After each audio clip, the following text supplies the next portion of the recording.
cuando por esmalte se las empieza a pintar.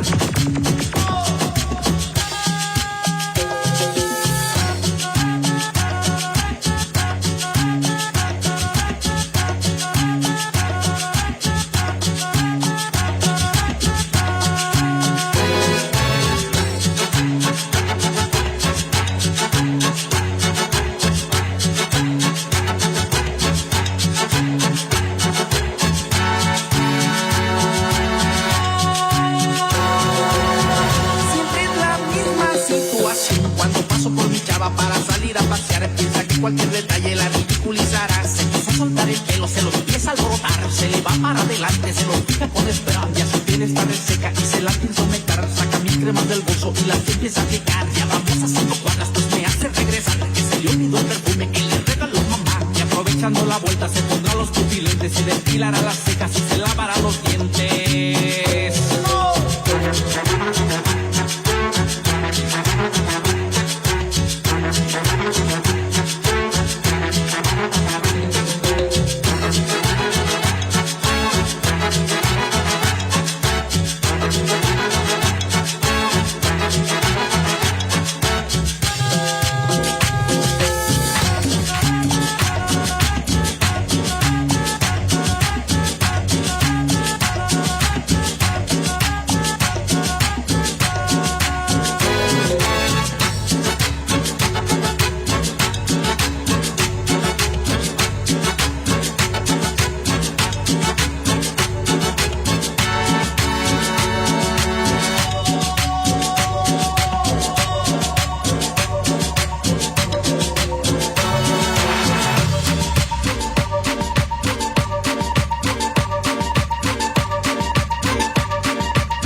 Hey, yo, McAllen, put your hands up in the air one time. Yeah, one time. Everybody out of your seats, let's go. Yeah.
I see my people over here getting crazy.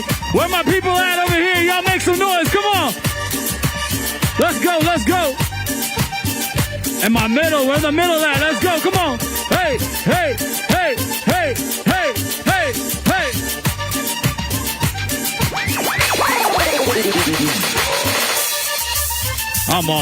Come on now. McAllen. Let's go.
Hey, yo, McAllen, make some noise, make some noise. Everybody in the back, put your hands up. How y'all doing? How y'all doing? Yeah, yeah, yeah.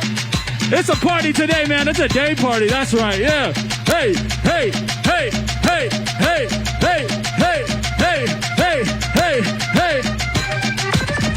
Oh, man.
Yo, we're going crazy over here, man. Big up, big up. Y'all make some noise. Come on, come on, come on.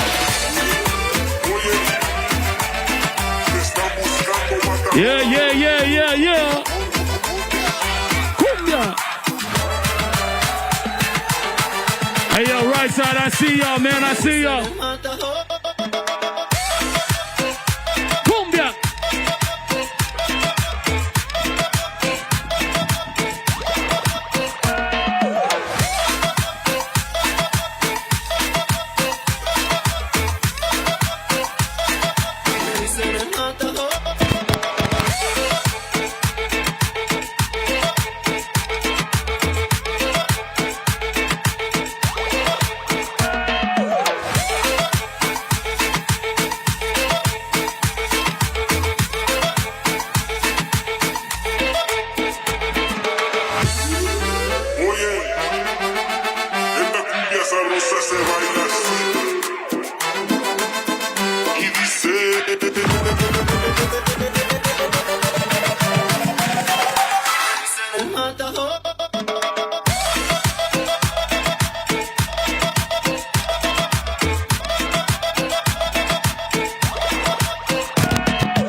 Hey, yo.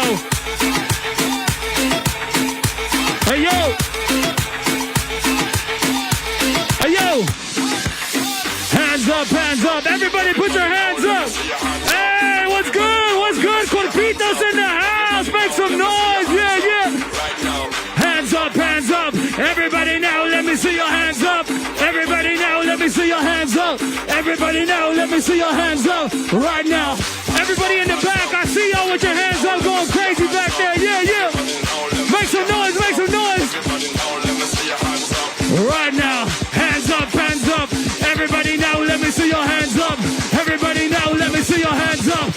Everybody now, let me see your hands up right now.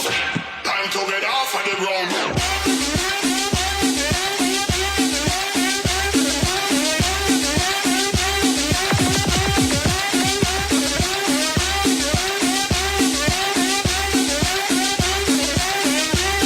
Hey, yo. Everybody now, let me see your hands up.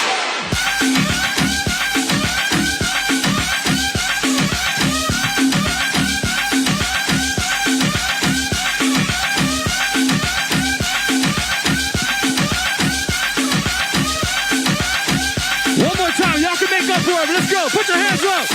Hands up, hands up. Everybody now, let me see your hands up. Everybody now, let me see your hands up. Everybody now, let me see your hands up. Y'all got it.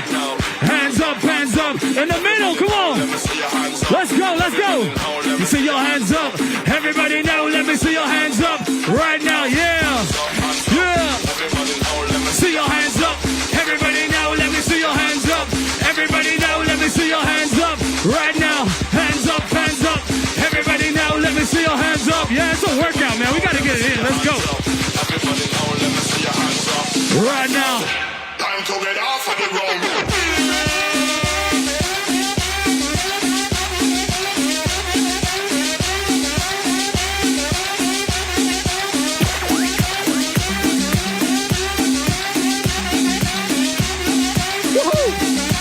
Everybody now, let me see your hands up.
Hey, yo. Make some noise, come on. Let's show Bernie how we do it in South Texas, the Rio Grande Valley. Make some noise, yo.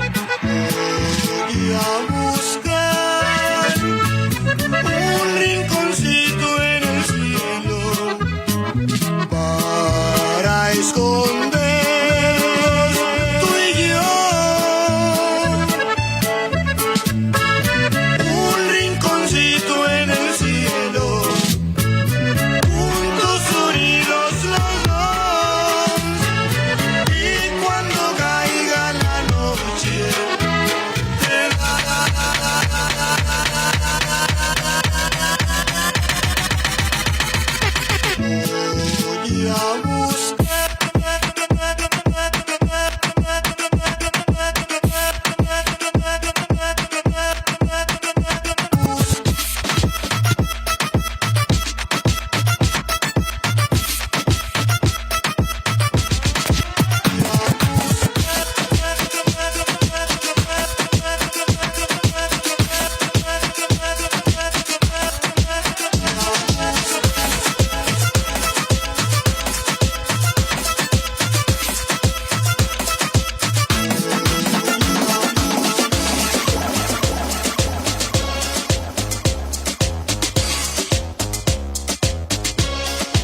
Hey, yo.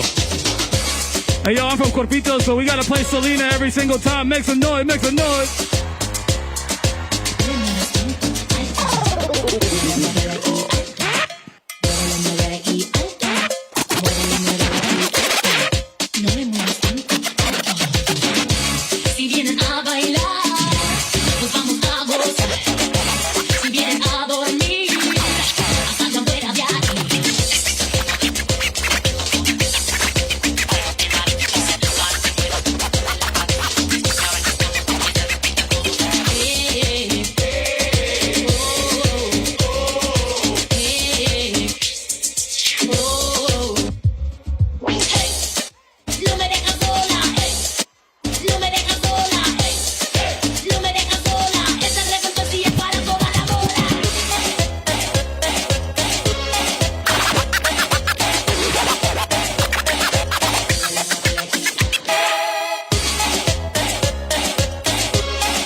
Attention out there, yeah, make some noise for yourself one time.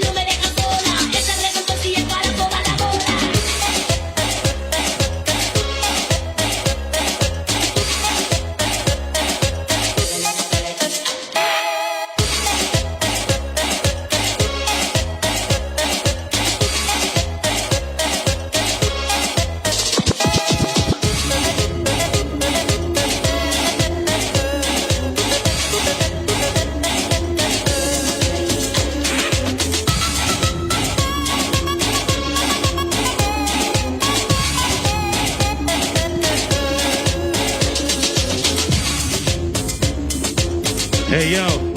How y'all feel out there, man? Make some noise. Yeah. Have y'all ever heard of powwow music? Anybody here heard of a powwow with our native brothers and sisters? Make some noise. This is Chano Cumbia.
Thank y'all. How y'all doing out there? How y'all feeling?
volando se encuentra el delantero y toda la gente que lo estaba viendo por contarle al mundo esa noticia.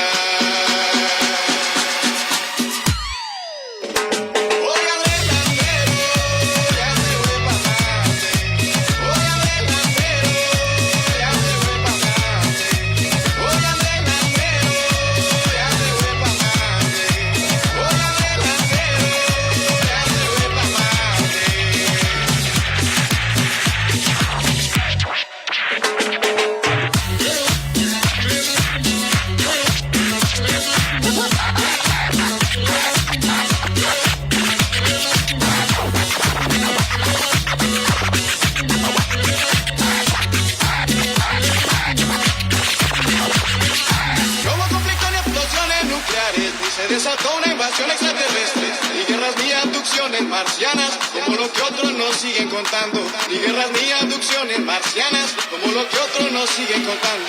Y es que al marciano le gusta la cumbia porque así es como él sus penas alegra, que desde mucho ya estaba esperando el gran saber de un hombre campesino, que desde mucho ya estaba esperando el gran saber de un hombre campesino, que desde mucho ya estaba esperando el gran saber de un hombre campesino.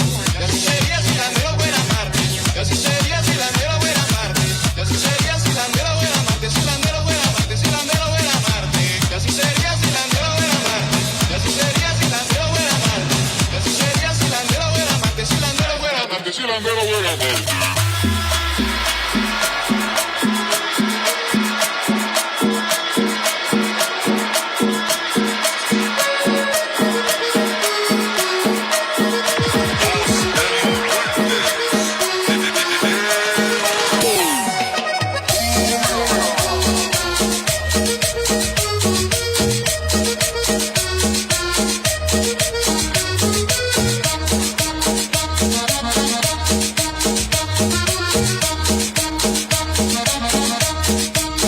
La pata del perrito, el dedo de la abuela, el ojo de la prima, los dientes del vecino.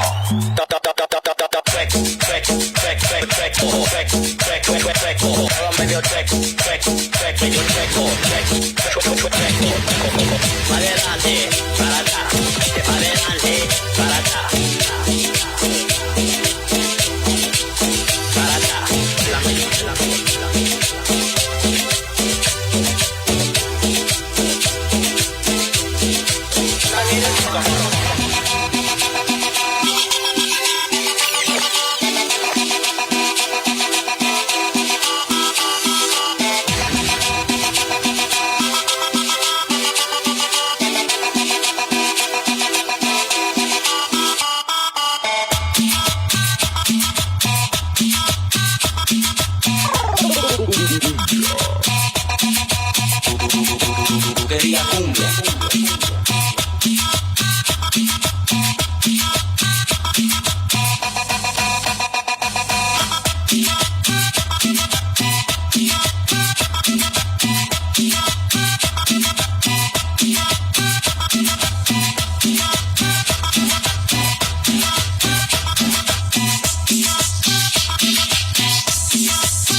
Y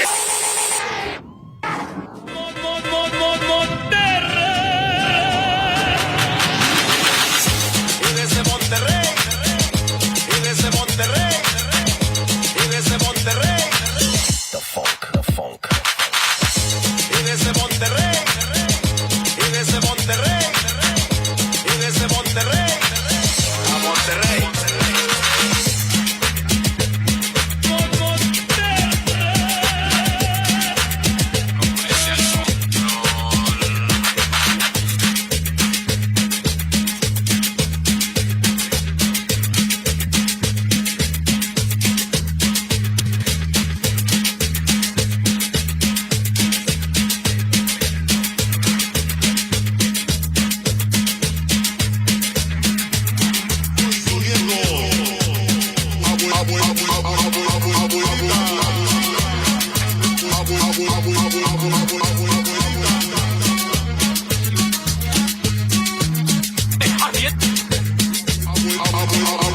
Abuelita, soy tu nieto y ya llegué. ¡Huepa!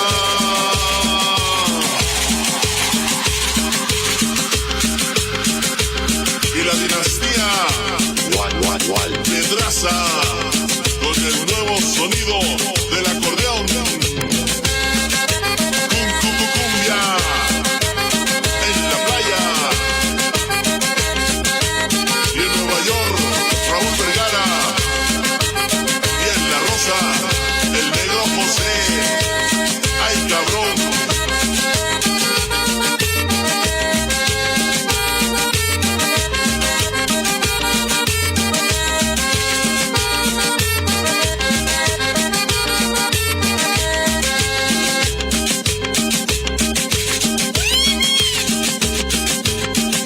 Allá en Chicago, Illinois. Vaya compadre Pifas.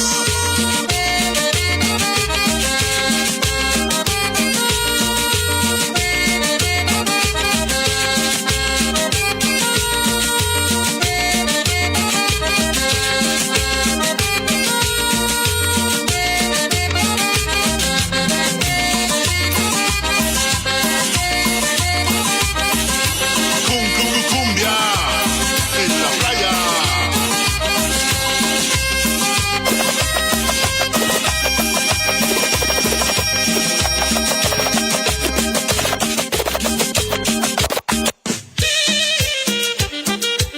Right, y'all.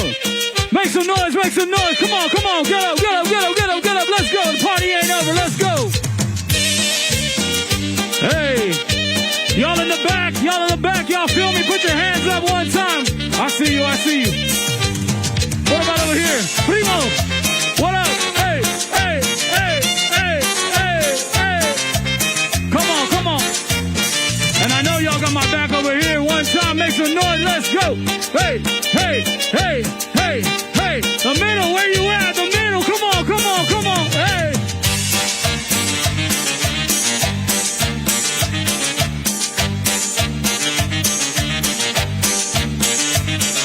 La cobra está un poco nerviosa y yo la tengo que calmar. Le voy a tocar una cumbia y sé que la voy a encantar. Y es que la cobra es venenosa y no quiero hacerla enojar. Le voy a tocar una cumbia y sé que la voy a encantar.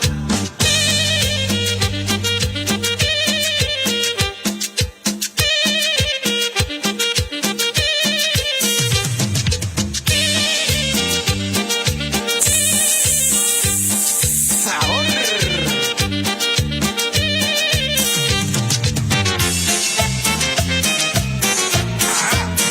Una víbora.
Hey, yo. Y'all ready for Bernie? Make some noise, man. Come on. Cumbia para todo el mundo.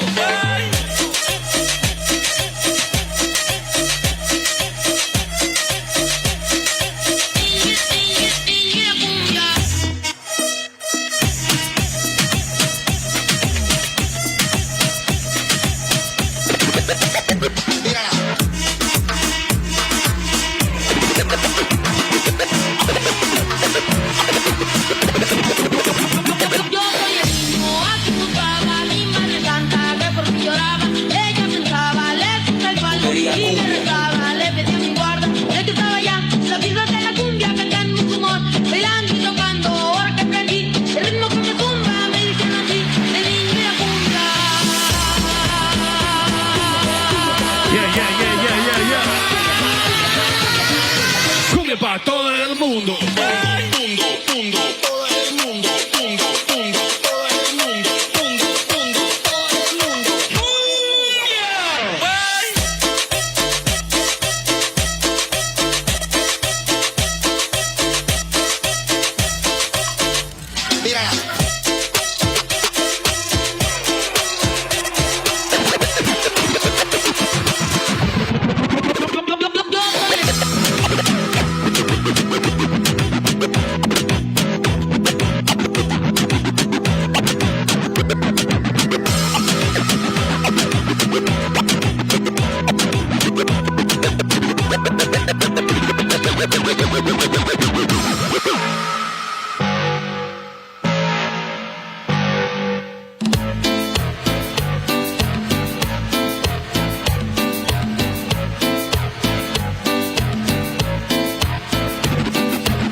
El paso del gigante.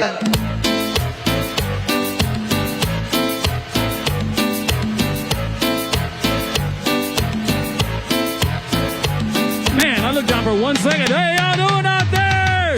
Hey, hey, hey, hey, hey, hey, hey, hey, hey, hey, hey, hey.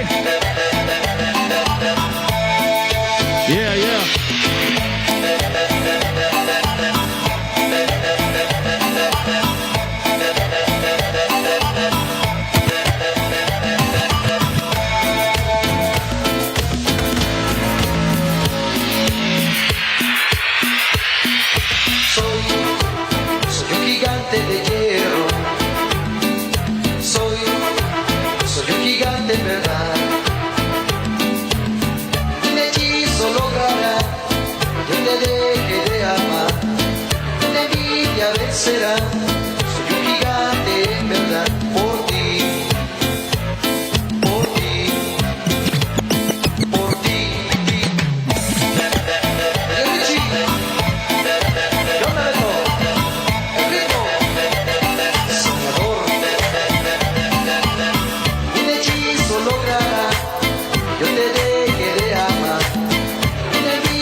ritmo que me hace bailar. Todos su pareja, todos vamos a gozar. Baila, baila esta cumbia, mueve, mueve la cintura. Todos las manos en alto y griten, griten con locura. Baila, baila, baila, hey, hey, hey, hey, baila, baila, baila, hey, hey. Vamos a bailar. Baila, baila, baila, hey, hey, hey, hey, baila, baila, baila, hey, hey. Vamos a bailar.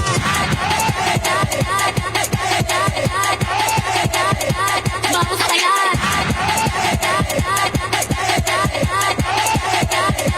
Vamos a bailar. Tengo locura.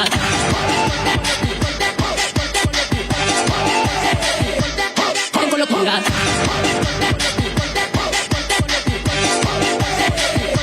Vamos a bailar.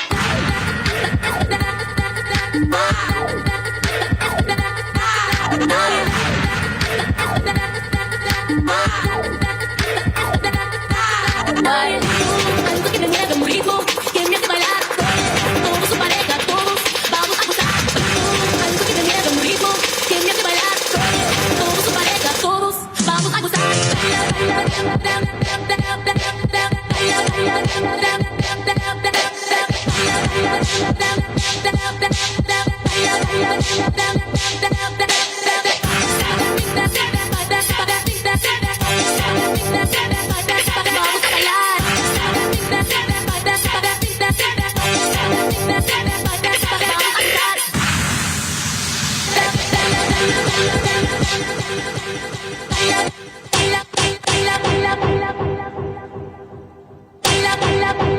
Todos vamos a bailar, bailar, bailar, bailar.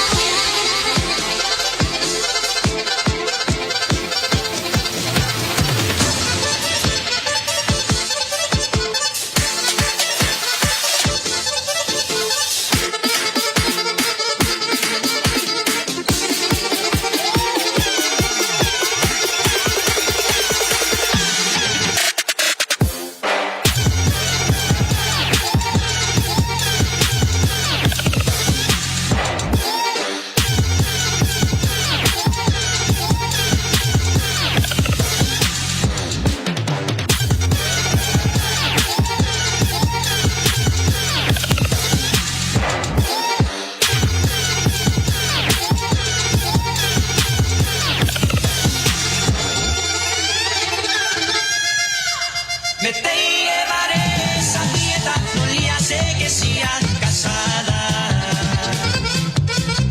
Ella me dice que está de mí muy enamorada, que me la lleve muy lejos, aunque sea una temporada.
Hey, yo, hey, yo, hey, yo, hey, yo. How y'all doing out there? All right. All right. All right. Y'all ready for Bernie? I didn't think it was going to be a party like this, man. Make some noise for yourselves one time, please. Introducing Bernie to some cumbia. How about that, huh? All right. We got it. Here we go. Here we go. Cumbia. A little Tejano turn up one time. Yeah.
Hey, yo.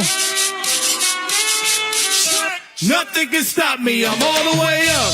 Hey, yo, in the balcony. What's good? How y'all doing? Yeah. All right, man. We turning up today, yeah. Nothing can stop me. I'm all the way up. All the way up. Put your hands up. Put your hands up one time. I'm all the way up.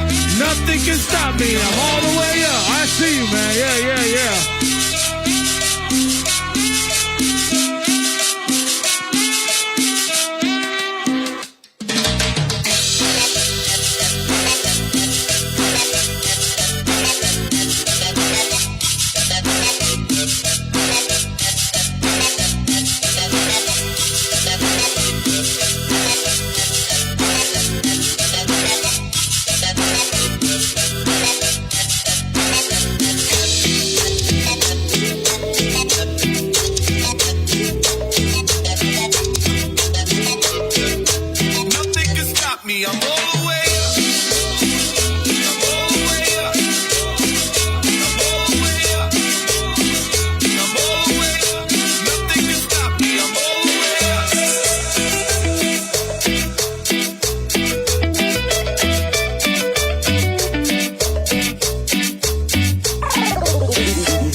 Me hundo en la emoción que sucede. Oye, mujer, tú me has conquistado y yo ni cómo decir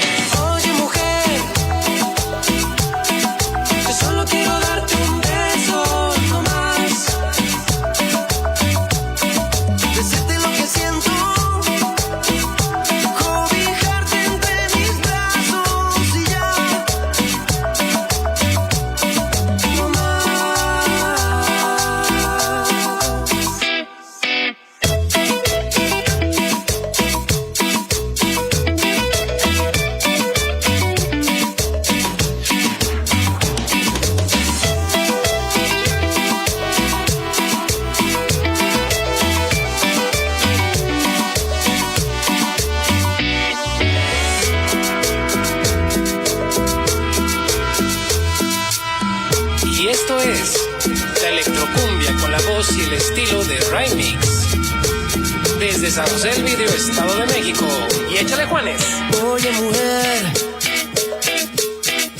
yo me he enamorado de ti y puedo ver la miel y un pétalo en tu piel y soy nada. Oye, mujer, tú me has conquistado y yo ni cómo decir lo que yo haré por ti. Yo te amo. Oye, mujer, yo solo quiero darte un beso y no más. Decirte lo que siento, cobijarte entre mis brazos y ya. Oye, mujer, yo solo quiero darte un beso y no más. Decirte lo que siento, cobijarte entre mis brazos y ya.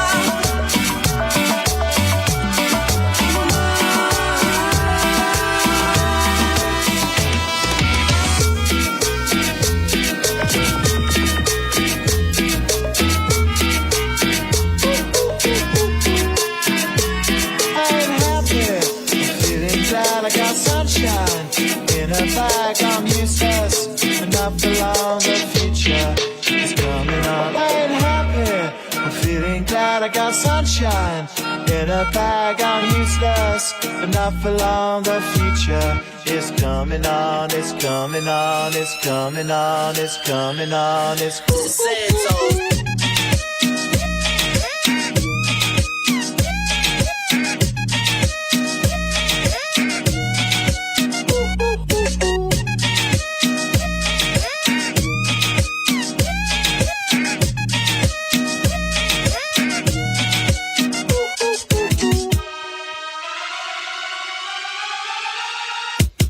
I ain't happy, I'm feeling glad I got sunshine in a bag. I'm useless, but not for long. The future is coming on. I ain't happy, I'm feeling glad I got sunshine in a bag. I'm useless, but not for long. The future is coming on. It's coming on. It's coming on. It's coming on. It's coming on.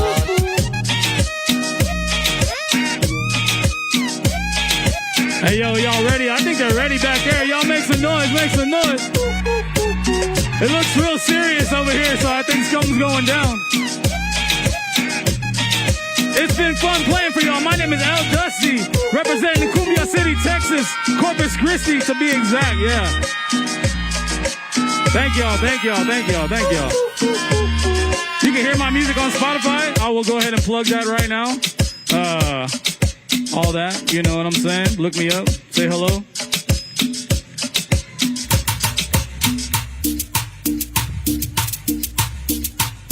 I'm gonna have one more song and that's it and I'm out of here.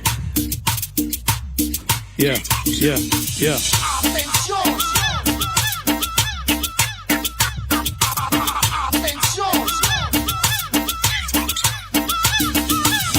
Este es el nuevo reggaetón de los Cumbia Kings. A ver todos, agarren su pareja bien apretaditos y canten con nosotros. Cumbia Kings. Jare, jare, jare, ho. Jare, jare, jare, ho. Buri, buri, buri, ah. Biri, biri, biri, bo. Buri, buri, buri, ah. Boom, boom, mami, mami, te vengo a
te vi bailando un día. Me parece que te vi mi zaramulla. Me parece que te vi bailando un día. Me parece que te vi mi zaramulla. Me parece que te vi bailando un día. Me parece que te vi mi zaramulla. Baila pa' rumba, baila pa' rumba, baila pa' rumba, baila pa' rumba, baila pa'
Hey, McAllen, thank you guys very much. Big up to y'all being out here, man. Big up Bernie Sanders. I gotta do a selfie with y'all one time, so I need the whole house to put your hands up in the air. Everybody put your hands up in the air one time. Right here, right here. Everybody look at the camera. Hey, yo. Hey, yo. Put your hands up, hands up, hands up.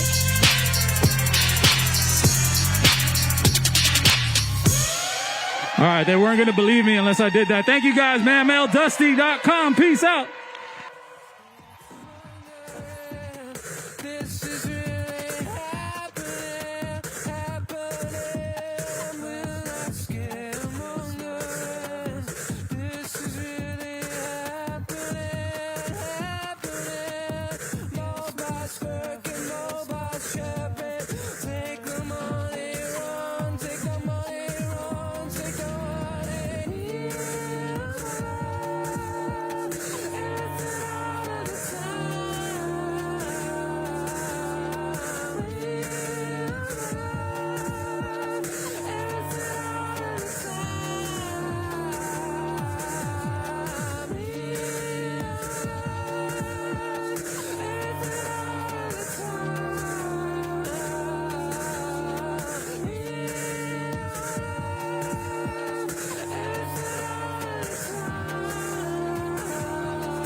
Hello, friends.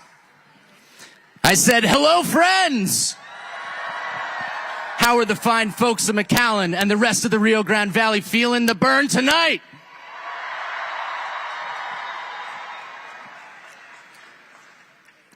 If you're willing to fight for somebody you do not know, you belong in our movement. Thank you for being here tonight. Standing in solidarity with your neighbors to show the oligarchy is what we refuse to accept what's happening in our nation. Believe me, they're taking notice.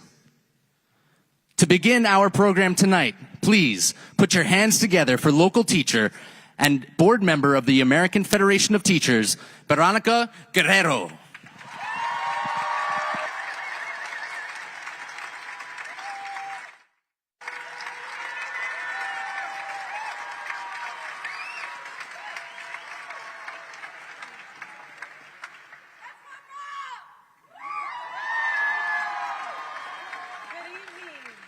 Thank you, everyone, for being here tonight.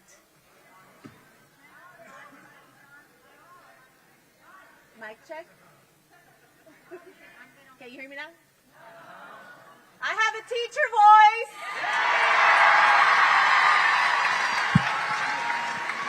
Can you hear me now? No?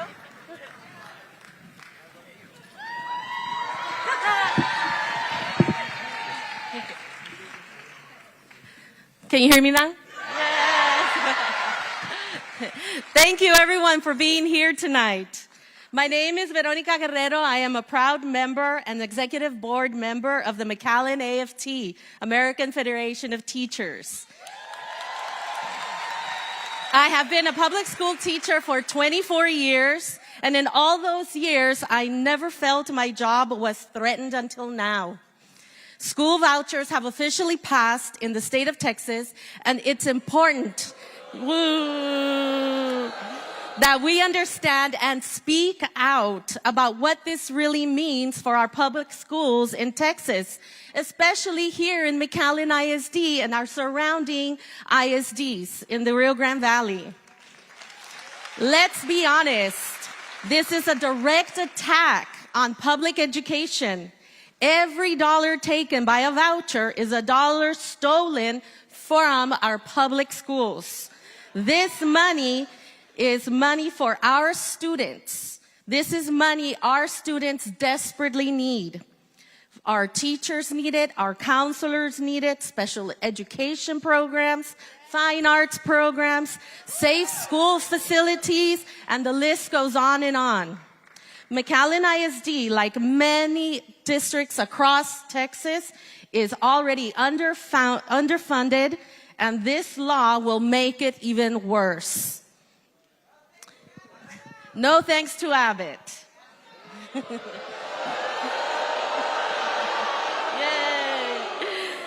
Now, here's the truth. Private schools don't have to follow the same rules that all public schools need to follow.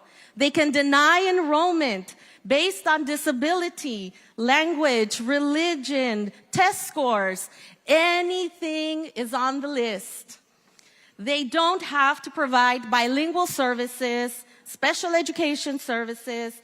They don't serve students with needs or even report how they spend their public school funds. Yes. It's stealing money from our public education. Meanwhile, McAllen ISD will be left to do more with less, serving every student who walks through our doors while state lawmakers drain our resources to benefit private institutions that aren't open to all. This isn't just a bad policy, it's morally wrong. It creates a system of haves and have-nots, and it punishes public school students, teachers, counselors, custodians, cafeteria workers, maintenance workers, and that's just the teachers and employees that have direct contact with students, just for staying in schools that have already welcomed them. But we are not powerless. within our unions, with our neighbors, and with our communities, we can take back our power. Now is the time to organize, to vote, to advocate fiercely for our students and our educators. We must demand that public dollars stay in public schools.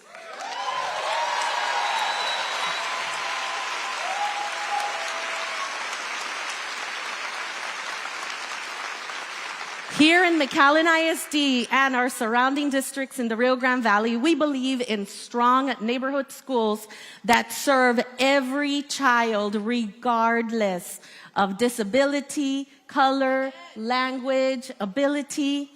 We will not stand quietly while they defund our public schools and dismantle them. So look around, make connections with your neighbors here, and let's reclaim our power today. Thank you. Now, it's my honor to introduce our next speaker, Saret Garcia. She's a mom, a Lupe Advocate member, and disability rights advocate.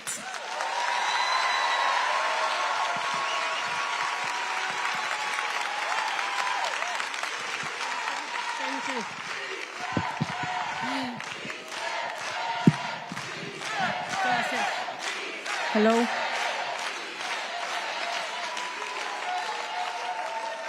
Mi nombre es Saret García y estoy aquí representando a mi hijo Omar, quien nació sordociego y con un defecto en su corazón. Los doctores me dijeron que viviría solamente hasta los 11 años. Gracias al Medicaid que tuvo de niño, no solo su corazón sanó por completo. Omar pudo volver a ver y escuchar tras diferentes cirugías.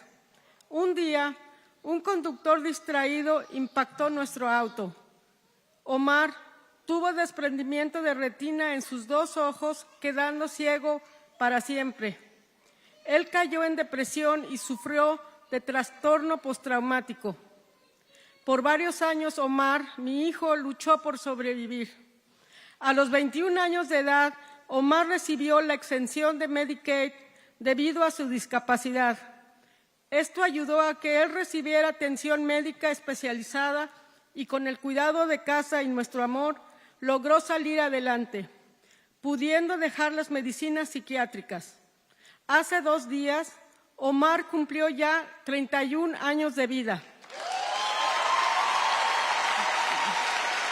Aquí está.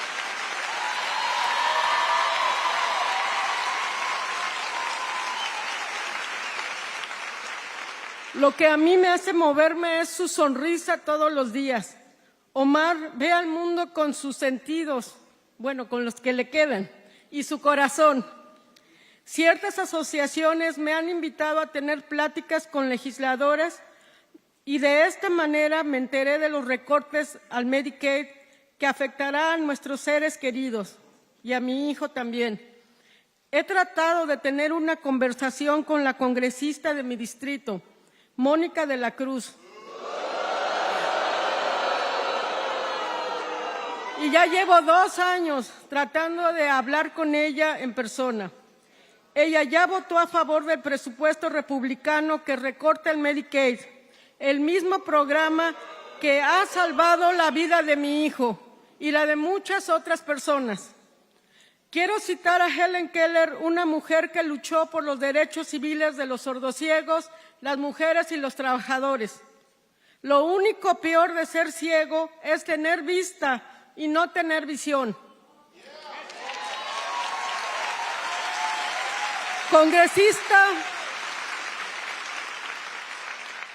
Congresista Mónica de la Cruz, hay que tener visión para proteger a todas nuestras familias y por supuesto a los más indefensos, como mi hijo.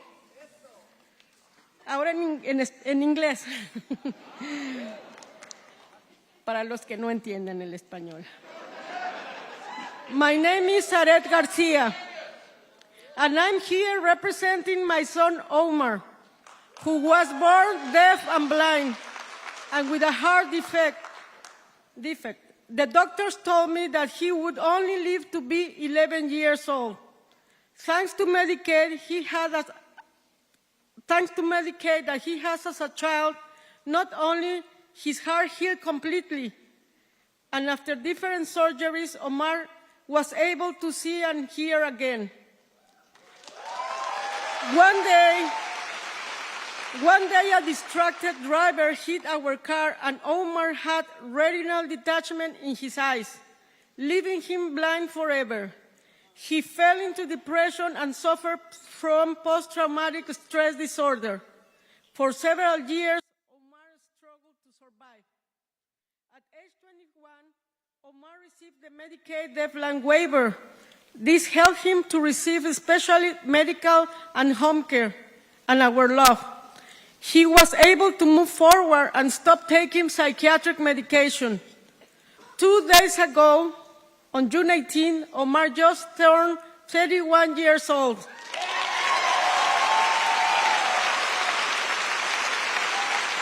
He always smiles and perceives the world with his other senses and his heart. Some associations have invited me to speak with legislators, and this is how I learned about the cuts to Medicaid that will affect our loved ones. I have tried to have a conversation since 2 years ago with the Congresswoman Monica de la Cruz, and she has not given us an appointment.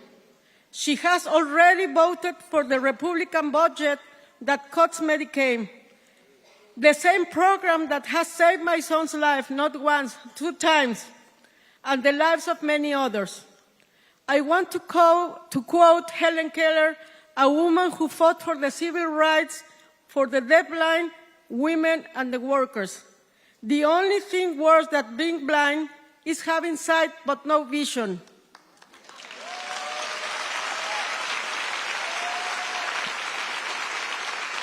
Congresswoman Monica de la Cruz, you must have a vision to protect our families, our loved ones. Now, let me introduce you to Leonor Aguilar, Secretary of Treasury of the AFL-CIO.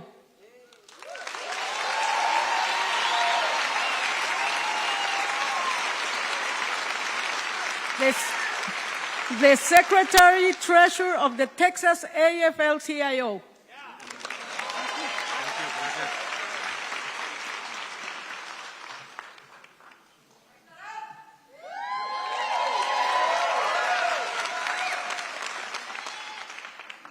Wow, this is awesome. How are y'all doing? Good, good. Glad to hear it, glad to hear it. It is good to be here in McAllen. Thank you very much for having us. Thank you very much for bringing us here down to the valley. My name is Leonard Aguilar, and I am the Secretary-Treasurer of the Texas AFL-CIO. We represent roughly 250,000 union members across the state of Texas with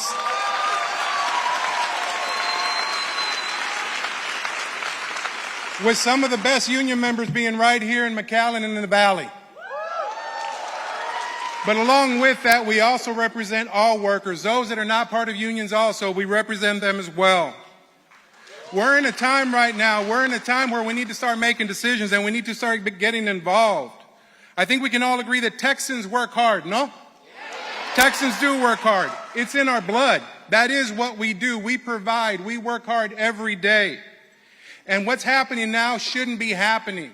It doesn't matter where you live in the state or where you come from. If you come from the valley or here in McAllen, or if you're up in Amarillo, or if you're over in El Paso, or if you're over in East Texas and Beaumont, it doesn't matter what part of the state you come from. Everything that we have in common is that one thing. We all have the work that we do, the labor that we do for ourselves and for our families, and we should have that with dignity and respect.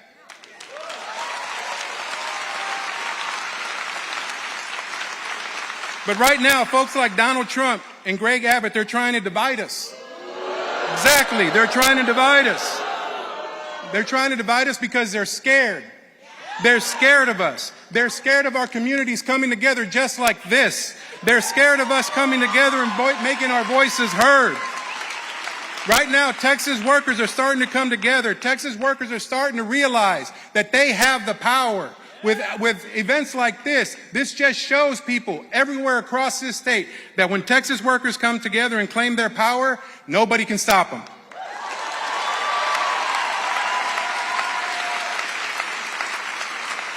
And I'm telling you all this not in a political party, not as a Democrat, not as a Republican, because that's not about where we're at. Where we're at is you have the billionaires versus us, the workers.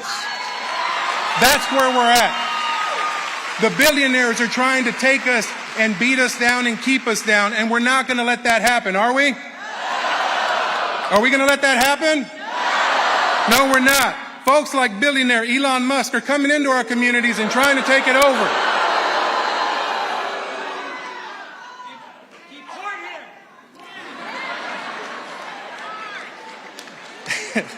Elon Musk is trying to come in and take over our community. That's right. Then you have other folks like Jeff Yass.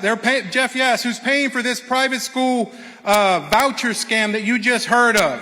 Billionaires coming into our state. This is our state. And every other big billionaire in our country profits off the labor of each and every one of us. And it's time for them to realize that. And it's time for everybody to realize that when we come together, we hold the power. When we come together, we hold the power. They are nothing. They are nothing without us. They are nothing without us. So what I want you to do now is if you hear a place where you're at, I'm going to call out a few things. If you hear it, like my proud union members, I want you to stand up. Come on up, stand up.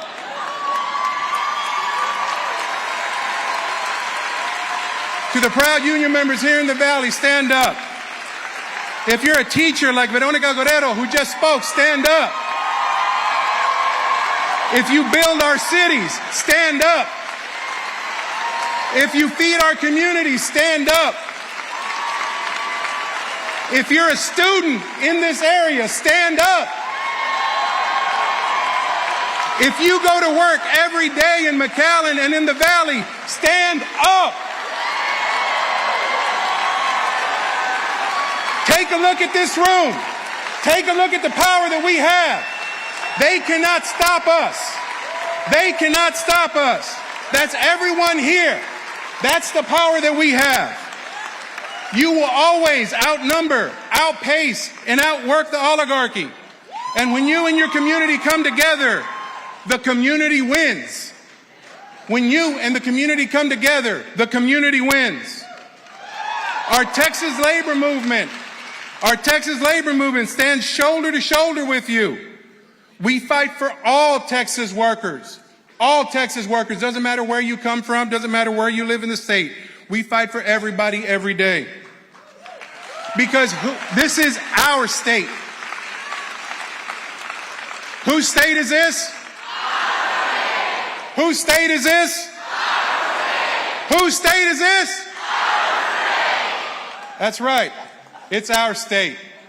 And once we realize the power that we have together, and we're able to bring that together, there's no stopping us. We're unstoppable.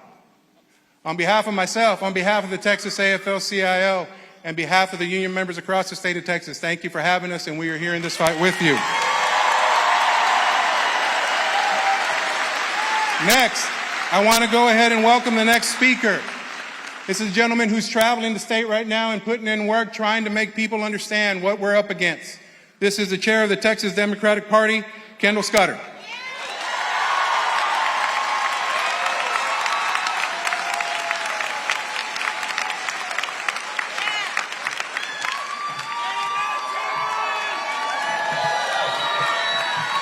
Hi, how are you?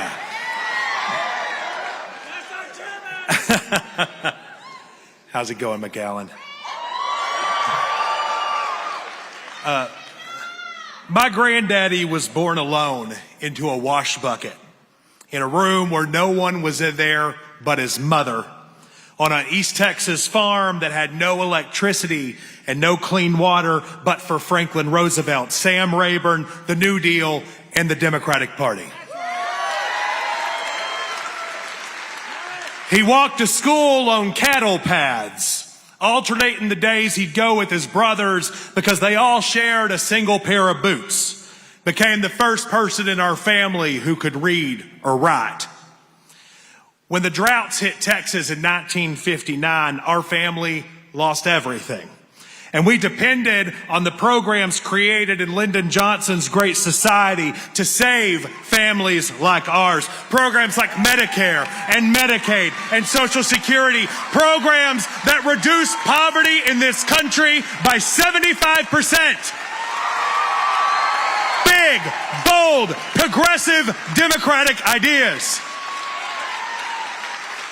In March of this year, that man's grandson was the 35-year-old elected from the Progressive Caucus to rebuild, restructure, and lead as the new chairman of the Texas Democratic Party. A feat only made possible by programs designed to overhaul big systems that we were stacked, to reform the systems that were stacked against the working men and women of this country. I was elected to lead a party that I love because of its historic penchant to overhaul systems, to buck the establishment, and serve as an unapologetic advocate for the working poor. But to be completely honest to all of you, I don't see that right now in our party. I see a party of patriotic Americans who love this country and they're working to preserve those institutions. What they're losing sight of is that these institutions are broken and that this economy is rigged and they are not serving people like us. It's on all of us to make sure that the Democratic Party meets this moment. What does it mean when a 35-year-old progressive leads the charge in a state like Texas? Well, it means that we're not just taking punches anymore, we're going to start throwing them too. It means that we show up in every corner of this state to earn back support and confidence of voters with big, bold, progressive ideas like the ones that our party used to be known for. We have to be willing to disrupt these systems and unrig a broken economy where the people at the top make record profits and all of us are left at the bottom groveling for crumbs. In Texas alone, there are 66 billionaires that control more wealth than 70% of Texans. For your frame of reference, that is 66 people controlling more wealth than 25,400,000 people. They're using that wealth to buy our politicians, to monetize our government, and to treat our tax dollars like it's their own personal feeding trough. Don't just take my word for it, just watch them. Beginning in January, the richest man in the world was sitting in the White House, gouging working people of every social safety program that was put in place to protect them while hoarding every penny he could for himself. His greed knows no bounds. It's incumbent on all of us to build a working class army in every corner of this state and rise up and fight back against these immoral, selfish sycophants on the American taxpayer, enabled by class traders and trust fund babies.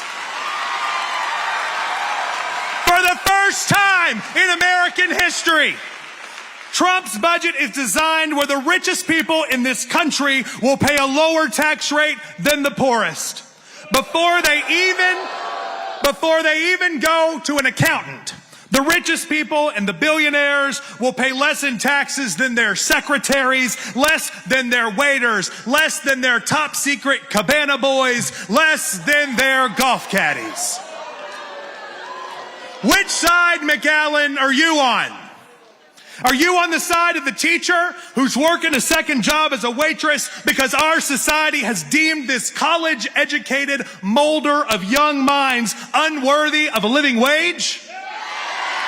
Are you on the side of the day laborer who starches his shirts before long hours of manual labor to try to preserve some semblance of human dignity? Or are you on the side of the billionaires, the bankers, and the bootlicking bastards who've chosen to rig this game in their favor on our backs?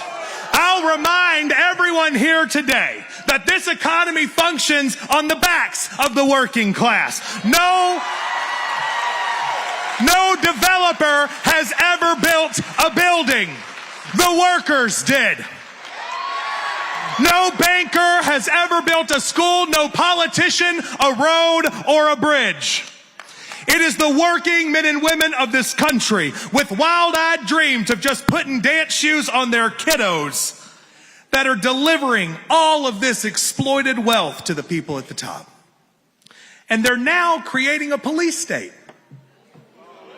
plucking legal citizens and residents out of their jobs and off the streets just for disagreeing with the government and just for living their lives. Rolling military tanks through the streets of Washington, D.C. Make no mistake about it, they're doing this because they understand that revolutions have been fought for less, and that the working men and women of this country have had enough.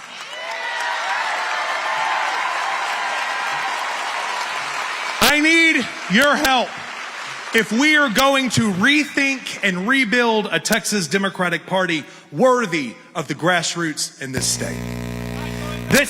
This party does not belong to the consultants in D.C. or in Austin or to the establishment. This is our party.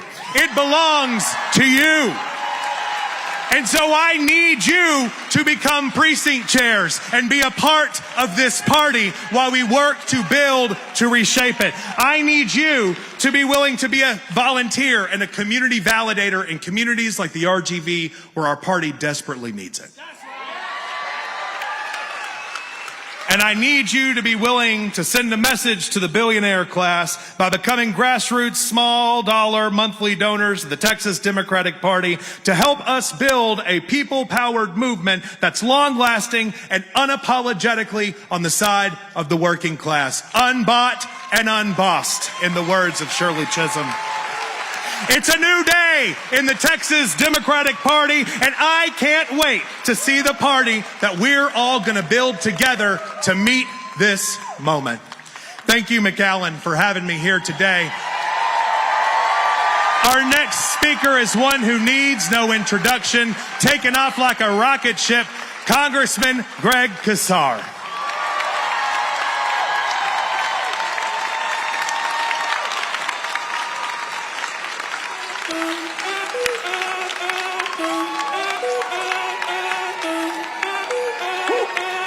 Si el ritmo te lleva a mover la cabeza, ya empezamos como es. Mi música no discrimina a nadie, así que vamos a romper lo mío, todos se mueven. La fiesta la llevo en mis manos. Buenas tardes, McAllen. Buenas tardes, McAllen. How are we feeling down here? How are we feeling up top?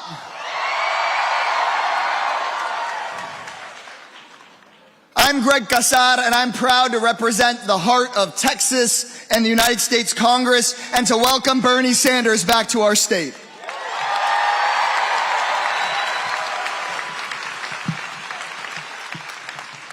You know, there's some people who have told me they don't understand why Senator Sanders would fly all the way from Vermont down to South Texas. There are some people, and it's those people who have this Texas-sized hole in their vision of the future of our country. They've just written us off. Tenemos corazón.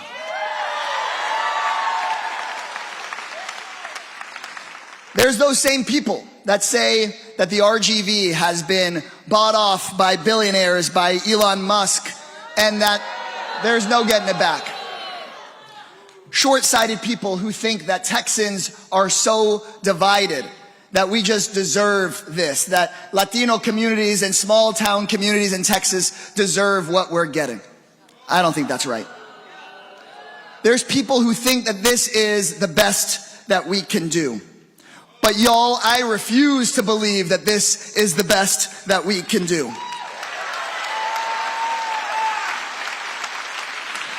A state where our president and our governor work for the billionaires instead of the working class. Is that the best that we can do? A state where it gets harder and harder to scrape by while campaign contributors and their Republican puppets get them tax breaks and government contracts. Is that really the best we can do? A state where every damn Republican that we send to Congress, instead of helping us, is trying to kick us off of our health care in order to make their friends more money? Is that really the best that we can do? A state where you have to worry about your family being ripped away from you on the way to school or on the way to work when they've done nothing wrong, getting ripped away from you for no damn reason? Is that the best that we can do? Do we deserve that? Texas, it's time for a change, am I right? It's time for a change. Anyone who wants you to believe that this is the best that Texas can do does not know their history. Texans won Juneteenth. Texans won Roe v. Wade. Texas is the birthplace of the Civil Rights Act and the Voting Rights Act and Medicaid and Medicare. And I'm going to tell you right now, right here, that this place, McAllen, Texas, can be the birthplace of a new Democratic Party that puts working people first, kicks out the corrupt politicians regardless of party, and saves our country for everyday people.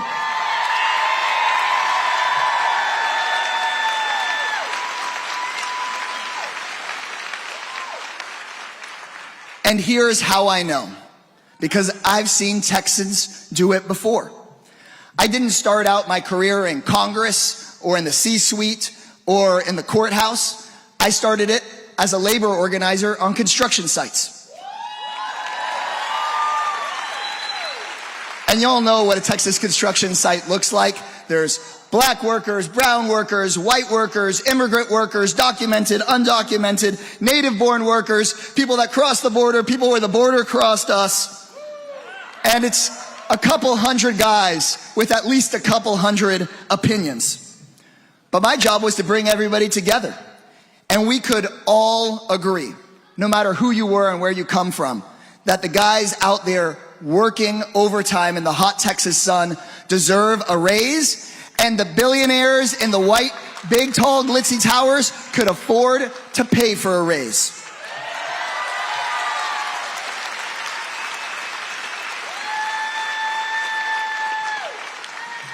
But sometimes we'd encounter a big-time real estate developer who just didn't want to pay.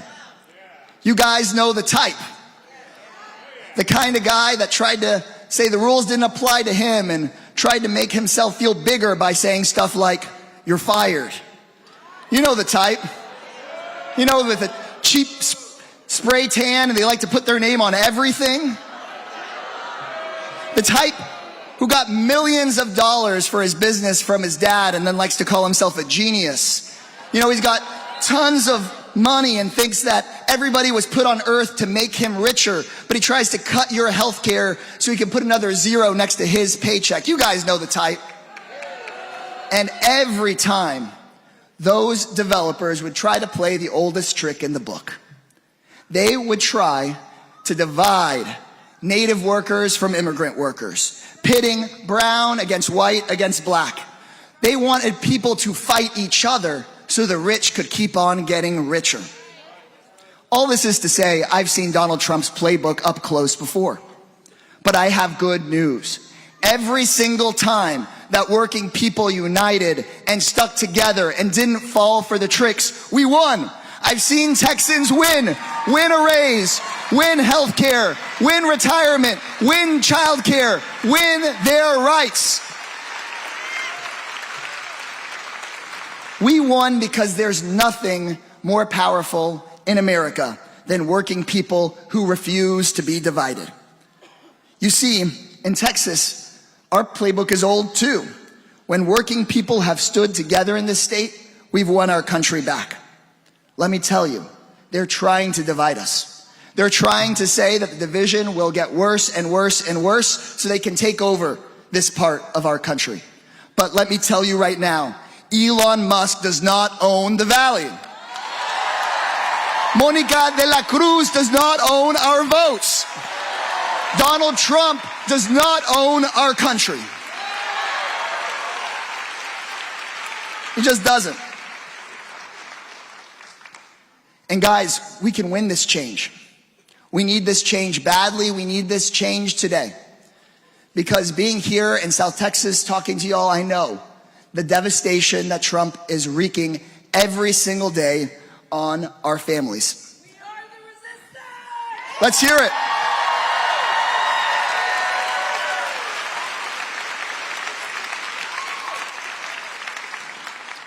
We know he's trying to intimidate us, but I don't want to sugarcoat what he's doing. ICE showing up at schools and churches. People here with legal status, a man deported to a foreign prison because they called his autism awareness tattoo a gang symbol. A 10-year-old U.S. citizen Texas girl with brain cancer deported where she was out of reach from her doctors. And I know so many mixed status families and undocumented people who have lived here for decades without doing anything wrong, who are terrified that they could be next. If you wake up every day afraid for yourself or afraid for a loved one, I want you to know, from me and from the senator, I see you, I hear you, and we're gonna fight like hell for you.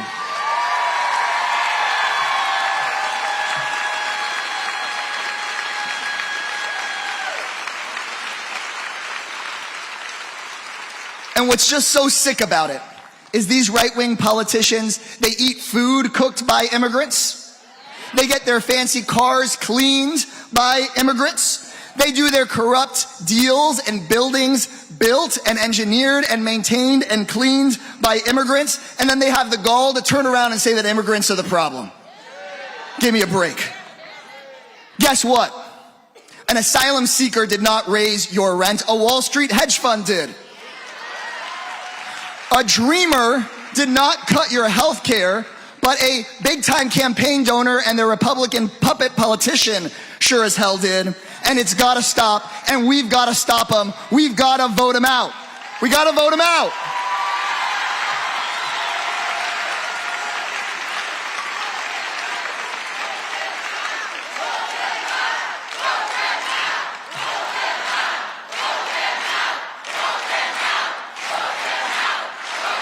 Keep it going.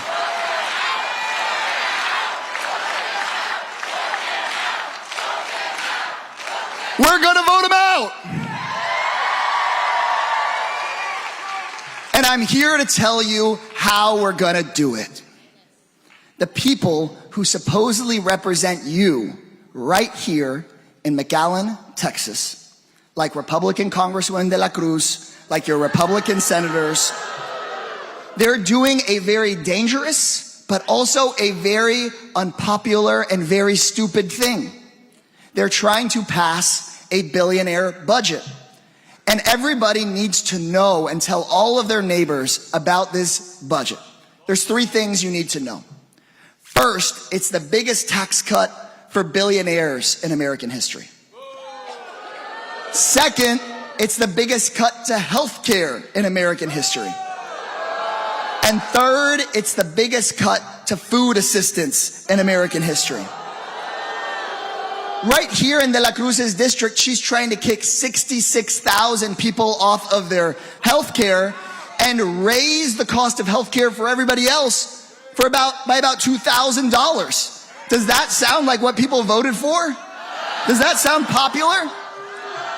If you look up oligarchy in the dictionary, there should just be a big picture of this bill.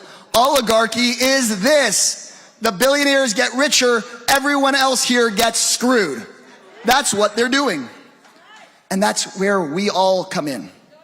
Because Texas Democrats, independents, Republicans, progressives, conservatives, all of them, they hate this kind of a scam.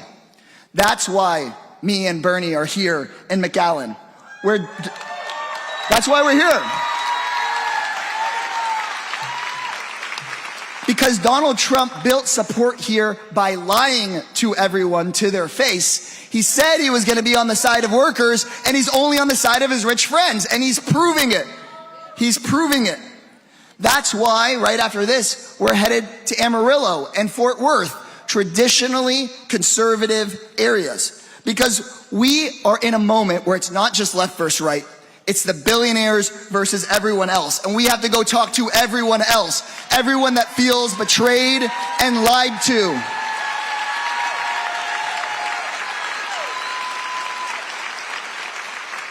And people ask me all the time, Greg, what should I do? Here's something you can do. You can do the exact same thing that Bernie and I are doing. Raise your hand if you know someone who voted for Donald Trump. It's basically everyone here. Keep it raised. Raise your hand if you voted for somebody that sat out this election. Keep your hands raised. Now, keep your hand raised. Now, only lower your hand if the person you're thinking about is a billionaire. Okay, so everybody, if you have your hand raised because the person you're thinking about isn't a billionaire, that means you have someone to go talk to. You know someone that's been screwed over. You have someone whose vote you can change. The person you're thinking of might get kicked off their health care, might have their hospital closed. They've had their costs go up. And if they're not a billionaire, they're not getting anything good out of this deal. Hint that we know that Trump said he was going to go after gangs. But he's coming after our families. He's coming after teachers and firefighters and moms and dads and kids, citizens and non-citizens alike. They didn't vote for that. Nobody voted for that. So McAllen, our job is to go and talk to our family. Go and talk to our coworkers. Some of those folks may even be here in this room. Have a conversation. We may not be able to convince everyone, but person by person, we go and build a bigger team. You can be that organizer, that labor organizer. You can build a bigger team. When working people stand together, when we look past some of our differences, we can defeat the corrupt politicians and their billionaire donors. We need to do it because if we don't do it in Texas, we're screwed all over the country. It's up to each and every one of you. We're going to put it all on the line.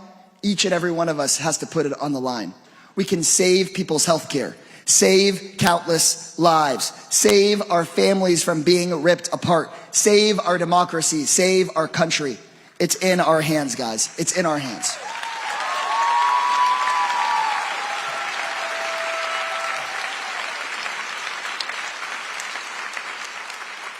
But there's one last thing I want to say to y'all before I call Senator Sanders up.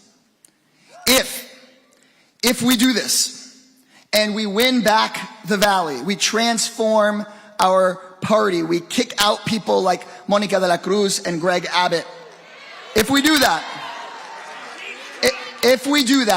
the Democratic Party cannot leave places like McAllen behind ever again. I'm going to say it again. The Democratic Party cannot leave the valley behind ever again, cannot forget working people ever again, cannot cater to corporate interests instead of the people pulling 712s here in the valley working harder than any damn politician. We can't leave them behind. First order of business, we got to raise the minimum wage from $7.25 to $17 an hour.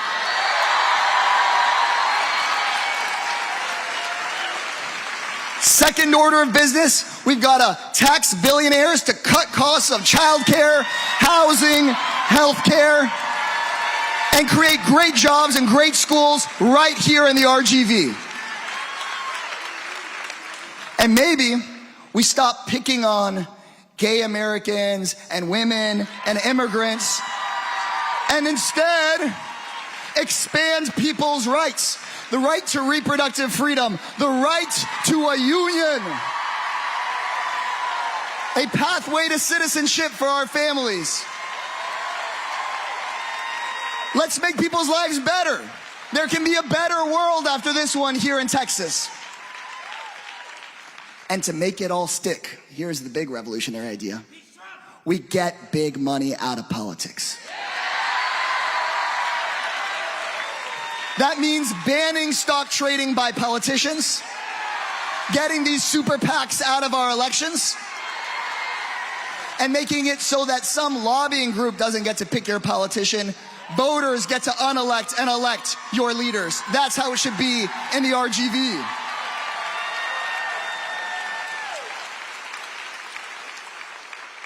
I know it feels hard right now. I know it can feel far off. I know that the road is long, and you've probably been promised stuff like this by tons of politicians. The road is long. It can feel sometimes like you just gotta give up. And I feel that way sometimes. But then when I have that thought cross my mind, I think about a guy who has never given up. A guy who's been spreading this message day after day after day. No matter what people say, he keeps telling the truth. He's our champion for working people in this country. He's our warrior against the corruption and the cruelty. He's all of our senator. McAllen, I'm proud to call up our senator, Senator Bernie Sanders.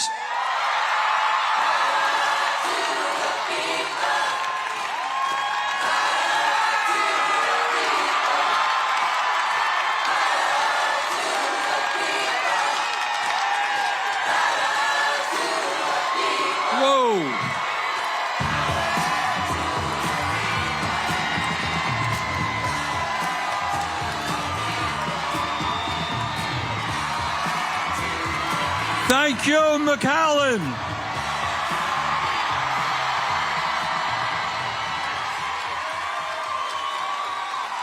Well, thank you all very much for being out here tonight. This is quite the crowd.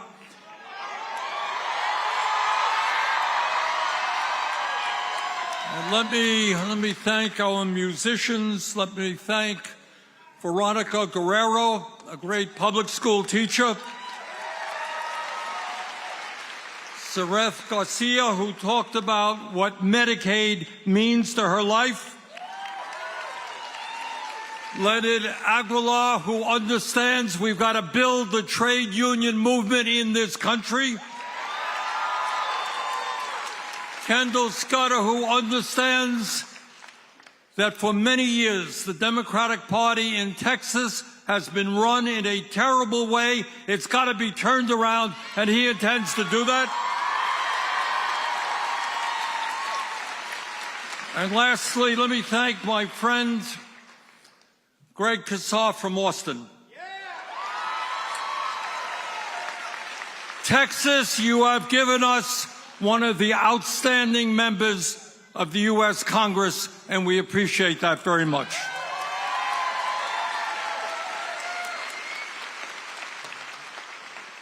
This is a tough time for America, and it's a tough time for McAllen.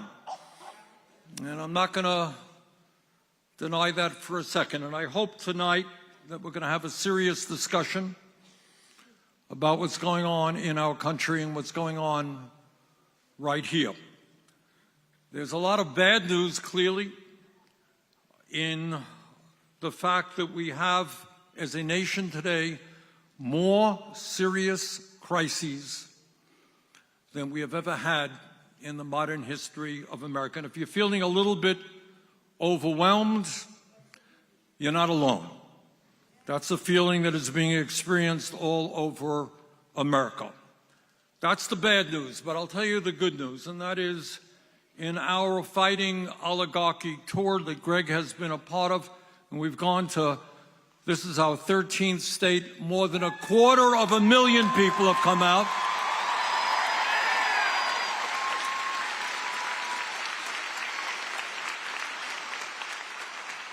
And just last Saturday, on the No Kings Day,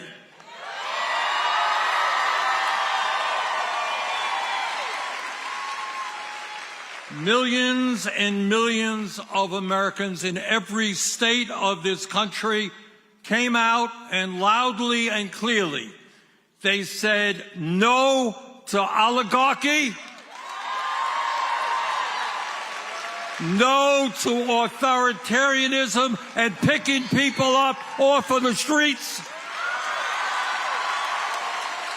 no to kleptocracy and a president who's going to make billions of dollars off of his presidency,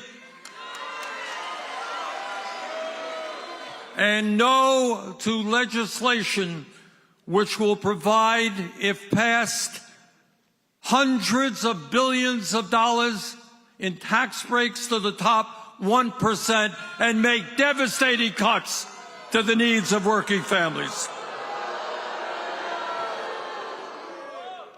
So that's what's going on in the country. And let me be more specific. You are now living in an oligarchic form of society. Some of you may have noticed when Trump was inaugurated, seems like 20 years ago, but it was just a few months ago,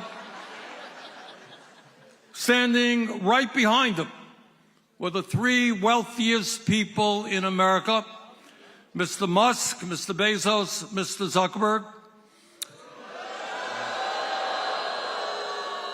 You know those guys.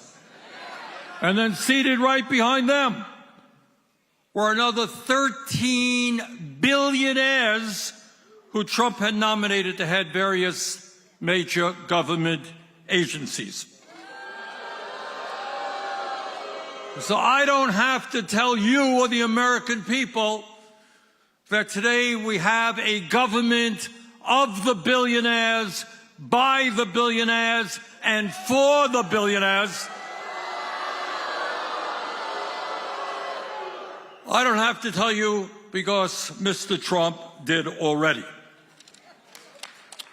Today in America, we have more income and wealth inequality than we have ever had in the history of the United States of America. Now, what I'm going to tell you doesn't get on TV too much and certainly not discussed in the halls or the floors of Congress. You got one man, our friend Mr. Musk, who owns more wealth than the bottom 52% of households in America. You hear that? One person owning more wealth than over half the households in America. You got in America today, top 1% owning more wealth than the bottom 93% of Americans.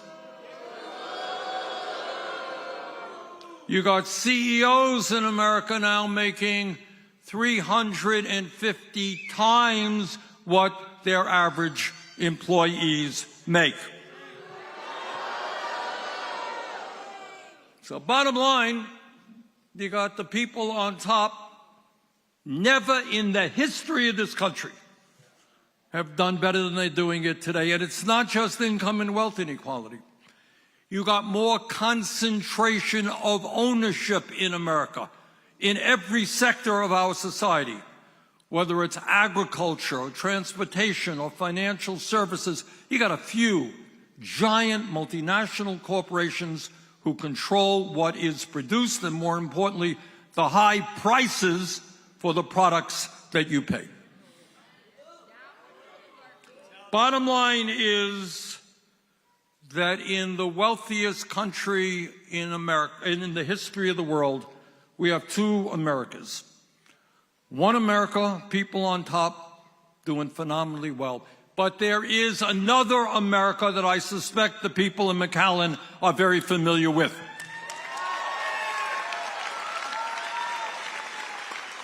And that is that while the 1% is doing extraordinarily well, there are millions and millions of families in Vermont and here in Texas who are struggling to pay the rent, struggling to pay for health care, struggling to put food on the table to pay for child care and other basic necessities of life.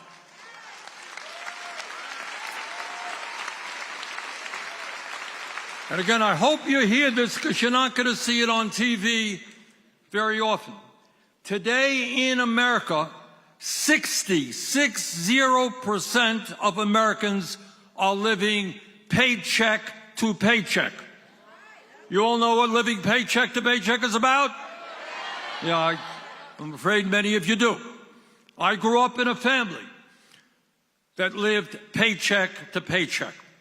And what that means is you got people, mom, dad, working hard, sometimes 50, 60 hours a week, just trying desperately to bring in enough money to keep the family going.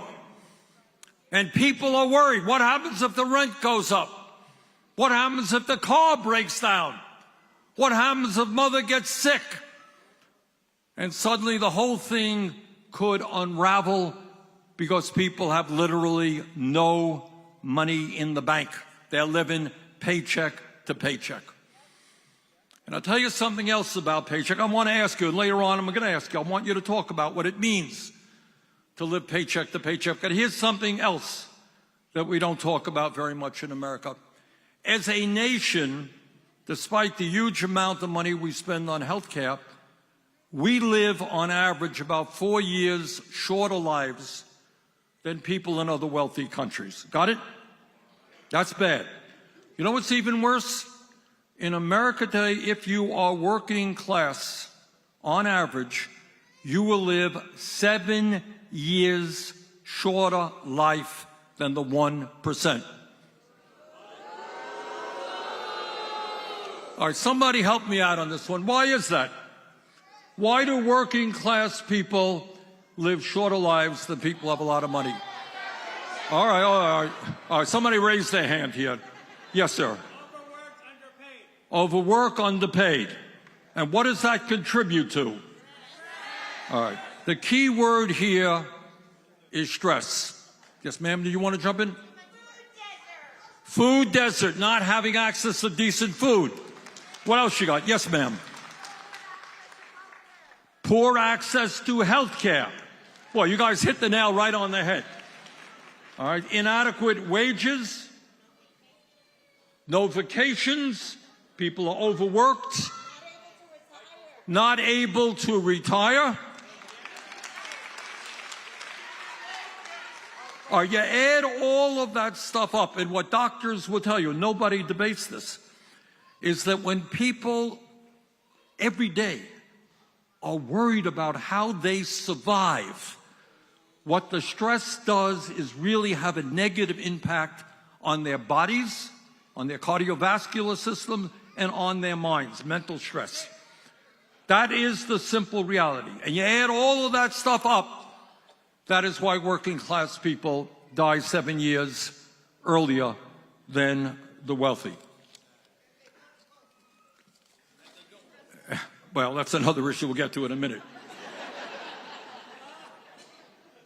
And people in this country today are very angry. They're angry for a lot of reasons, and sometimes they get angry at the wrong people for the wrong reasons. I want to get into that in a moment with your help. But what I want to say right now, when you talk about why people are angry, what is not widely known, and I want you to hear this one carefully, as all of you can imagine, over the last 50 years, there has been an explosion in technology and an increase in worker productivity, right? It means that every worker here is producing a lot more than somebody in that position did 50 years ago. And yet, despite that huge increase in worker productivity, the truth of the matter is that inflation accounted for wages, weekly wages, are lower today than they were 52 years ago. Do you understand what I'm saying? So you got this huge increase in productivity. Where is all of that increased wealth going? And the answer is that over the last 50 years, there has been a $75 trillion transfer of wealth from the bottom 90% to the top 1%.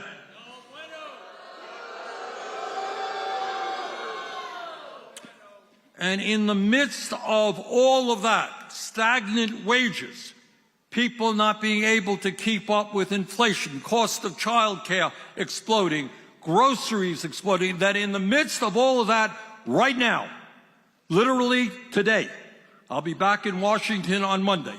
We'll be dealing with this.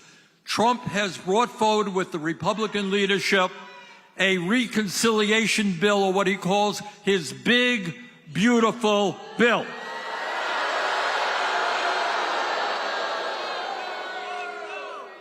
And at a time of massive income and wealth inequality, this bill would provide $650 billion in tax breaks to the top 1%. It would provide more than $400 billion to large corporations who will use those tax breaks to bring in robotics and artificial intelligence, which will throw workers in this country out on the street. And the Republicans are paying for these huge tax breaks in an incredibly insidious and immoral way. Everybody here knows that our healthcare system today is broken, right? We got 85 million Americans who are uninsured or underinsured. What these guys want to do is cut Medicaid by some $700 billion and throw 16 million more Americans off of the health care they have. And it's not just individuals who would be impacted. Nursing homes, who are already struggling, receive 2/3 of their funding from Medicaid, and these nursing homes would either have to shut down or lower their quality of care. It would be, these cuts to Medicaid would be devastating for community health centers, and I fought very hard over the years to build community health centers all over America, including Texas, so people, regardless of income, could walk in and get the health care they need.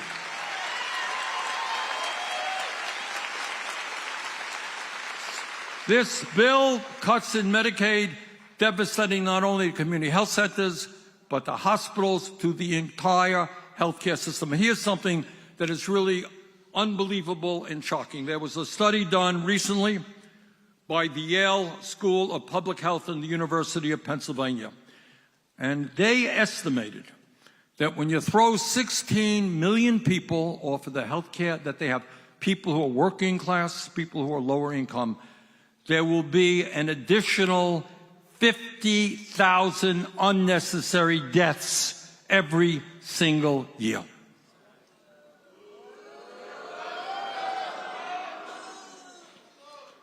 But it's not just our healthcare system that would be devastated by this legislation. And this, again, is almost, you wonder the mentality, what world these guys are living in. All of us know that there are kids in Texas and in Vermont who go hungry. They don't get enough food, right? There are senior citizens who are dependent on Meals on Wheels program, congregate meal program, so they get at least one decent, nutritious meal a day. This legislation would cut $290 billion from nutrition. It is shameful, it is immoral, it is outrageous. And I don't have to tell anybody here that kids all over this country struggling, trying to figure out how they can afford to go to college or get the training they need to get a good job. This bill would slash education funding by $350 billion a year.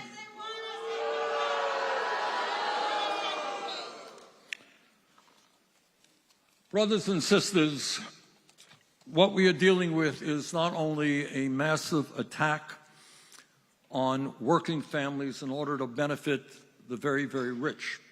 And when I talk about the power of the rich, it's not only economic. I want you also to understand what a lot of people don't perceive. We have today a corrupt campaign finance system. All right? If you can believe it, I mean, it's almost hard to believe that this takes place in our country. Elon Musk himself spent $270 million to elect Donald Trump. And the reward that he got for electing Trump was to become the most powerful person in government, running all over, cutting the Social Security Administration, proposing to cut, if you can believe this, 83,000 jobs from the Veterans Administration. The American people know that when we have men and women who put their lives on the line to defend our country, you keep the promises we made to them. You don't cut back on the health care and the benefits that they receive.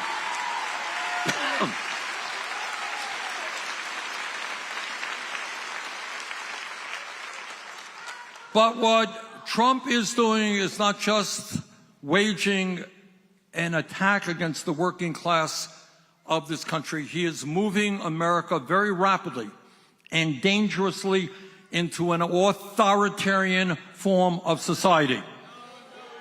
All right? We are supposed to have under our Constitution a separation of powers. You got an executive branch, you got a legislative branch, you have a judiciary, and this power-hungry man wants it all. He is usurping and taking away powers in the Congress.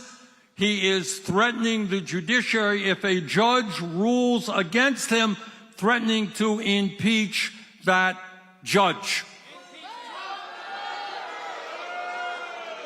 He is going after and suing media because some media has the courage to point out what he is doing.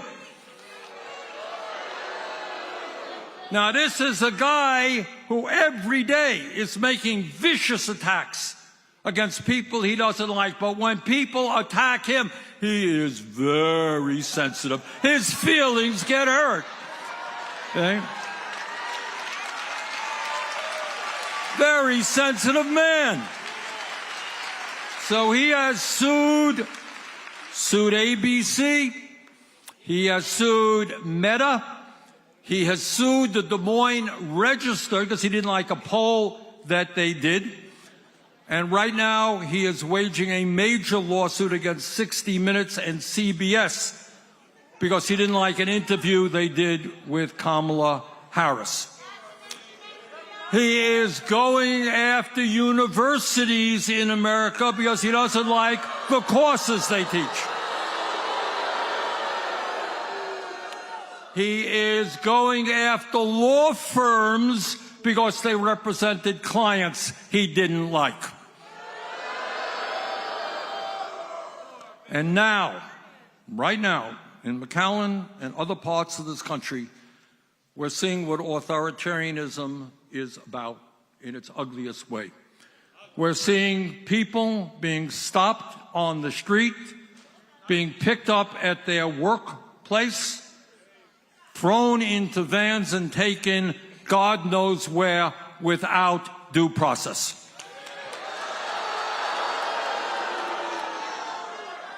Grabbing people, throwing them into a van is what takes place in dictatorships. Maybe it takes place in Russia or North Korea, but it's not supposed to happen in America, and we are going to fight back on that.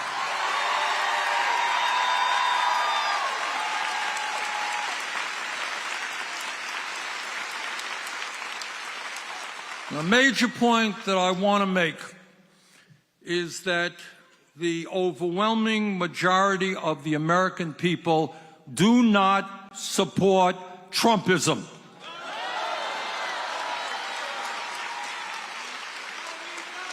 They do not believe that we should have a government run by billionaires.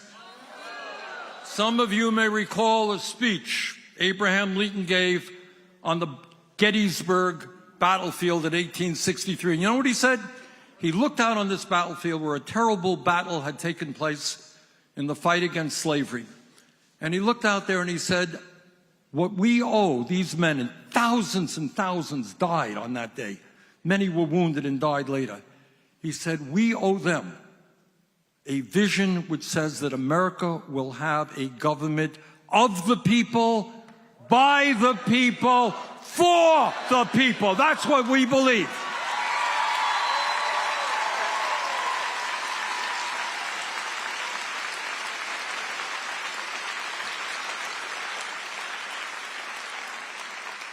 Now, this country has gone through difficult times in the past. Fight over slavery, the abolitionists in the 1840s, the 1850s, that struggle. We've gone through the terrible depression in the 1920s, 1930s, where unemployment was like 25%. Got into World War II. We were totally unprepared to fight two wars, one in Europe and one in Asia. We have struggled for decades to fight for women's rights,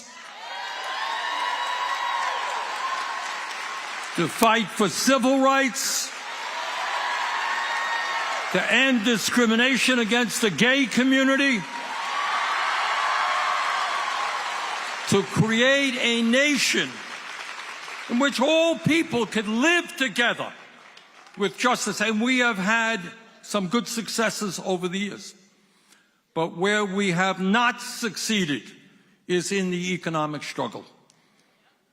I want all of you never to forget, not only that you are living in the wealthiest nation in the history of the world, but with so much new technology out there, the truth of the matter is that all people in America should have a decent standard of living.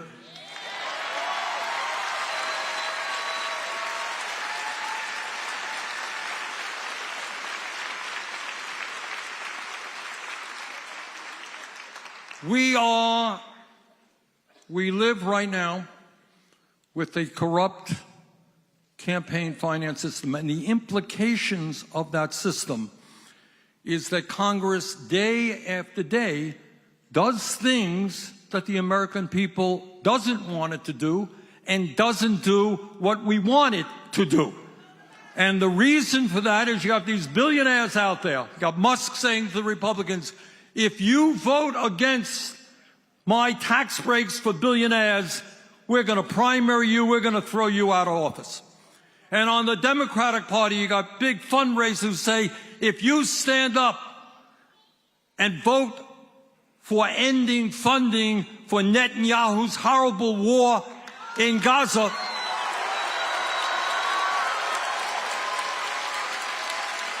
we are going to primary you. And right now, you're seeing cowardly members of Congress who are refusing to stand firm and say, no, we are not going to go to another war in Iran.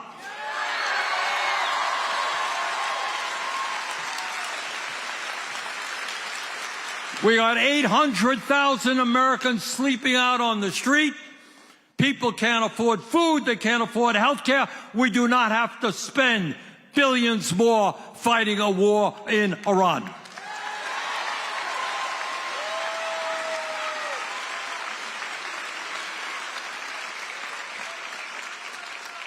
But what that means is the most important political issue. It's not a sexy issue, but it is enormously important. We have got to end this disastrous Citizens United Supreme Court decision.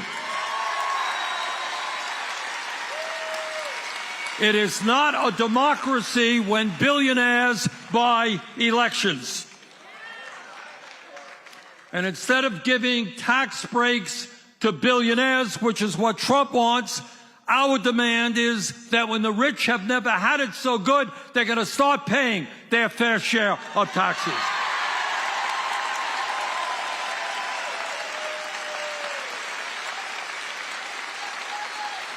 There are millions of workers in this country who are trying to make it on 12, 13, 14 bucks an hour. And I don't care where you live, you can't make it on those starvation wages. We're going to raise that minimum wage to at least 17 bucks an hour.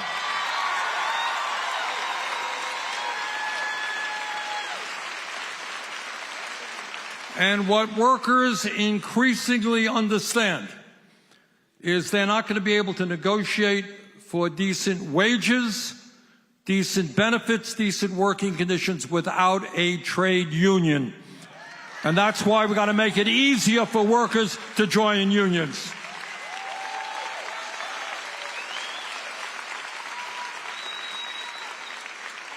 There are a number of Republicans who want to cut, if you can believe it, cut Social Security. Do you know what?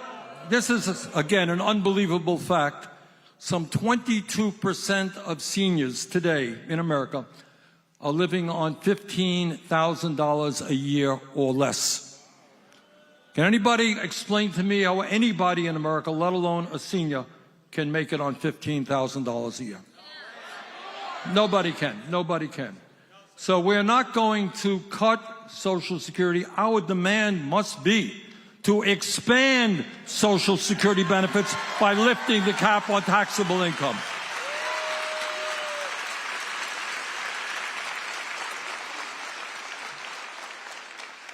And many years ago, well, not so many years ago, workers had what was called defined benefit pension plans. You know what that is? What that means is you go to, I know the younger people don't even know what this is about, but it means that workers in large corporations, part of, their wage benefits and everything else was a guaranteed that when you retired, you left the company, you would get a pension. You knew exactly what it was. It was a defined benefit pension plan. And that is exactly what we have got to do right now.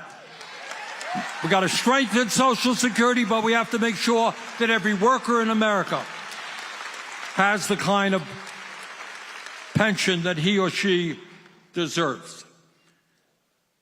The United States of America today is the only major country not to guarantee health care to all people. Do you know that? One country. Love you to visit us, I live in Burlington, Vermont, 50 miles away from the Canadian border. Somehow, in Canada and in countries all over the world, they have determined that health care is a human right, not a privilege.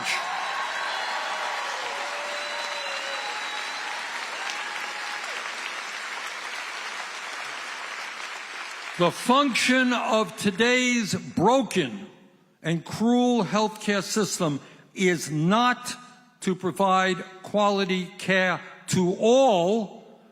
It is to make huge profits for the insurance companies and the drug companies. And our job, and this is not a radical idea, it's not just Canada, it's all over Europe, it's in countries in Latin America. Our job is to make sure that we have a healthcare system that provides quality care to every man, woman, and child as a human right.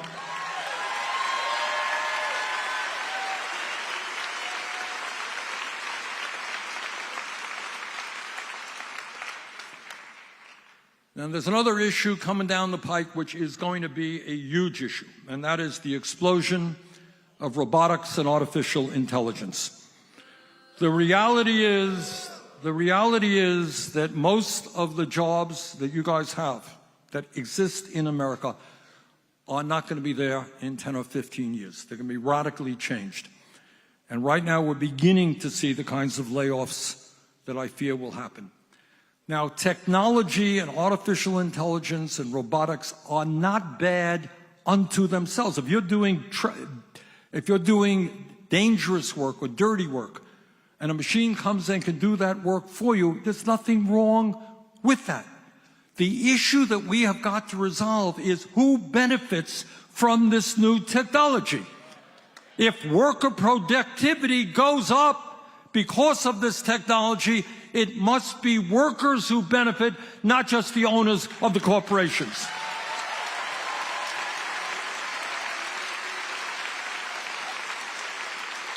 And this is a huge issue that we're working on right now. Well, let me just wind down my remarks, and then I want to take some questions or comments and just say this. These are tough times for our country.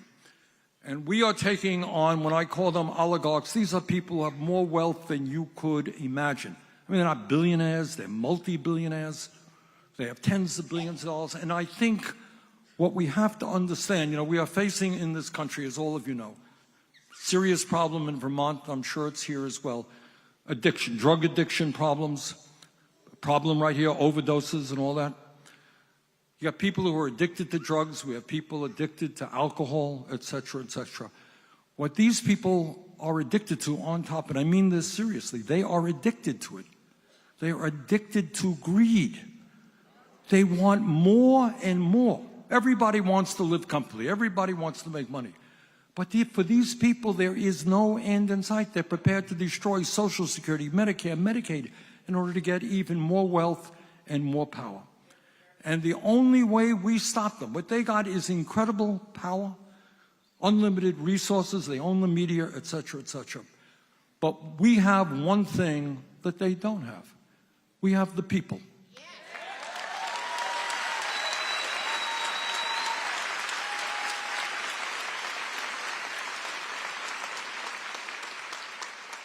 But that doesn't mean anything if we are not organized. What Trumpism is about, by the way, and this is true of demagogues historically and all over the world right now. You know how they flourish? Do you think Trump and his friends are going to go around and say, vote for us so we can give massive tax breaks to billionaires and cut Medicaid? And ain't what they're talking about. All right, what they do is come up with quote-unquote enemies. Often people who have very little political power who are minorities. This goes on all over the world. It's always gone historically. 40, 50 years ago, there were candidates running for office who says, okay, white folks, those black people are going to take your jobs. Folks, those gay people are taking over your school system. Jews are doing this. Latinos are doing that. They always pick on a minority group. Our job is to break through that, to bring our people together. And when we stand together, we can win.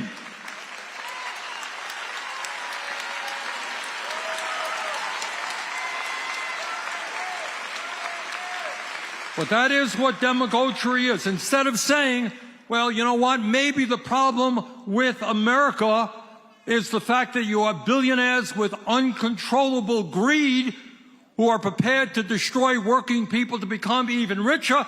That's not what these guys are going to tell you. They're going to say, oh, the problem with America is all these undocumented people, and we got to get rid of them, blah, blah, blah, blah. All right? And we've got to bring our people to understand, among other things, that during COVID, you know who was picking the food and processing the meat and are working in nursing homes? It was undocumented people.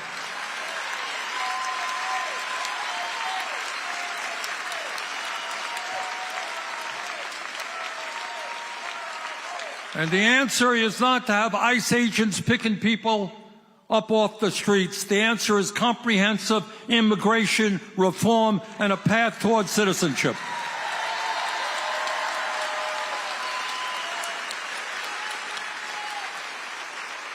So these are tough times. They're tough times in so many ways.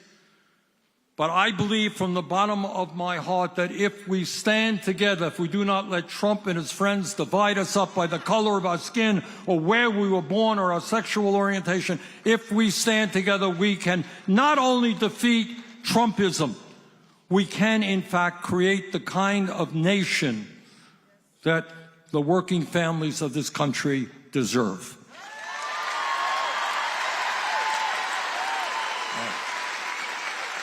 All right, I want to ask you a question right now, and I'd like somebody to raise their hand, maybe come up here. Let's talk about immigration. Let's talk about what's going on in McAllen. Who wants to come on up here and say a few words on that, or raise their hands at least? Got a mic? All right. Who wants to talk about that? Danny? Okay, right here? All right, we got a mic for you. 1 second. Okay. Hold the mic in your hand. Okay. Right, tell me what's happening. Hold it. You can hold it. Let him hold it. Can I hold? You can hold it. Is that okay? Well, Senator Sanders, first of all, thank you so much for coming down to the border.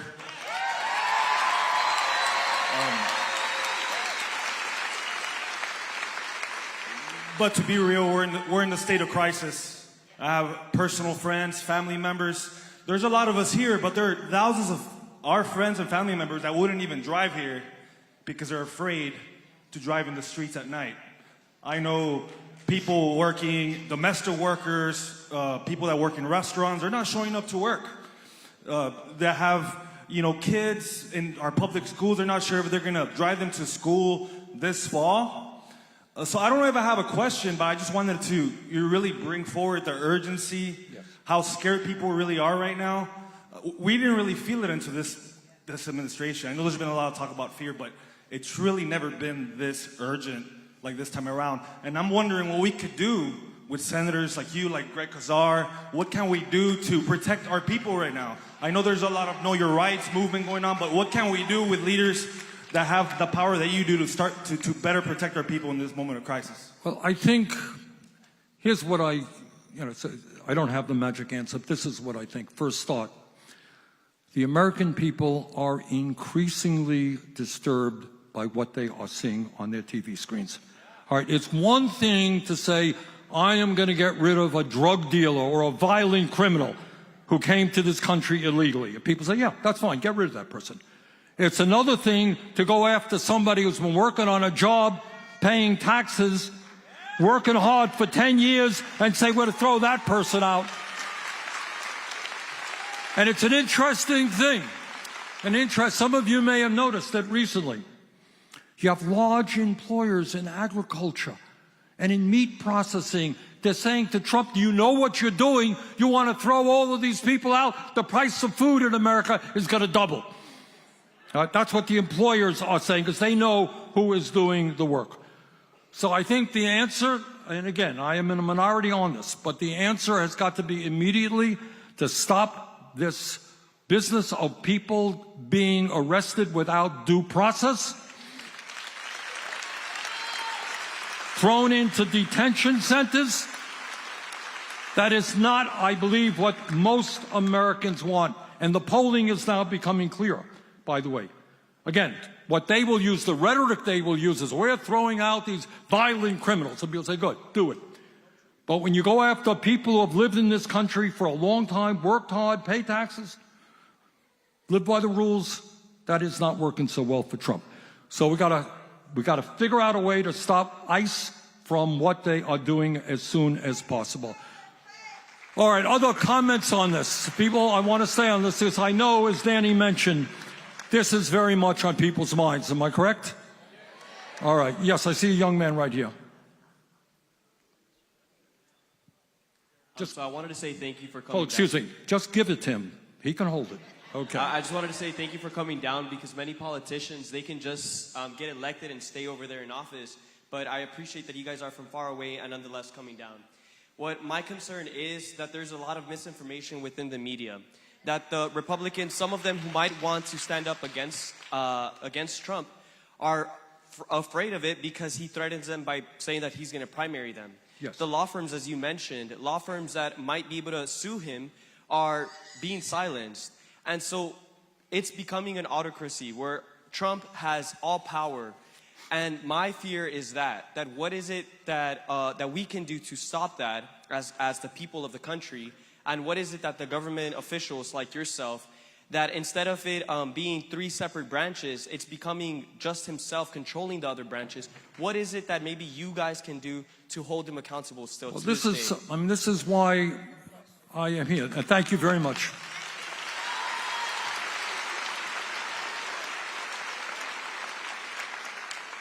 You know, I believe in democracy. I really do, in my heart of hearts. You disagree with me, that's fine. That's what America is supposed to be about. Make your point. You want to run against me? Run against me. But you're going to have to move to Vermont to do that, but it's all right. But what is happening now, and this young man made the point, if you are a Republican member of Congress in Texas or anyplace else, and in your heart of hearts, you understand how devastating these cuts to Medicaid would be, right?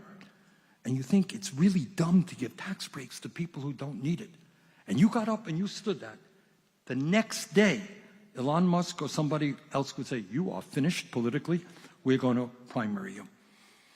And that is where we are as a nation right now. Now, the reason I am here, and where we're going after we're here, we're going to Louisiana. I'm going to be right in the district of the Speaker of the House who helped write this bill. And believe it or not, that guy it's not like he represents, Speaker Johnson doesn't represent some wealthy community. He represents a low-income working class community.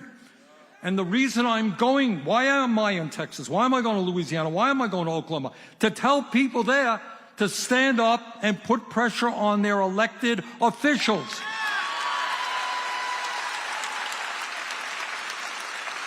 So they're going to have to make a decision. Is it just their campaign contributions? Or are they going to have to listen to people who understand what's going on and are going to throw them out of office if they do the wrong thing? So that's kind of what the reason you're asking me what I'm doing. That's why I'm here, is to mobilize people in Texas, Louisiana, Oklahoma. These are conservative states. But my strong guess, you go out in Texas, any place else, and you say to people, do you think it's a good idea to give tax breaks to billionaires and cut Medicaid? 80–90% of the people will say no. But they don't know what's going on, and our job is to mobilize those people, and that's what we're doing right now. All right, other questions on let's stay on immigration for a moment if we can. Anyone else want to say a word? I see a woman straight in front of me. Yes, thank you. Let's get a mic. We'll get your mic.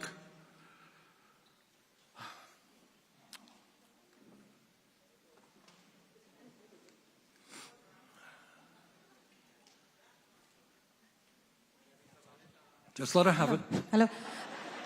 Senator Sanders, thank you for coming to South Texas. My name is Gabby Zabaleta, and I would like to ask the Democratic Party to take the narrative of immigration and to stand for us. Because we are workers, we're good people, and if they do not take the narrative and start writing immigration reform, the Republicans are going to continue to call us names and berate us, and that's not fair. So please tell the Democratic Party to stand up and also take some of the risk along with us. Thank you.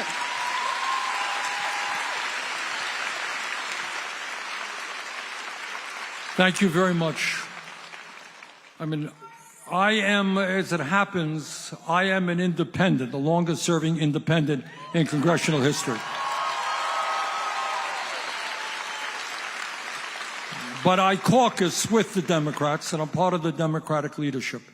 I will convey your feelings to the leadership. But I'll tell you, let me just say a word on this one. And maybe Kendall, the new chair of the Democratic Party here, has spoken about it.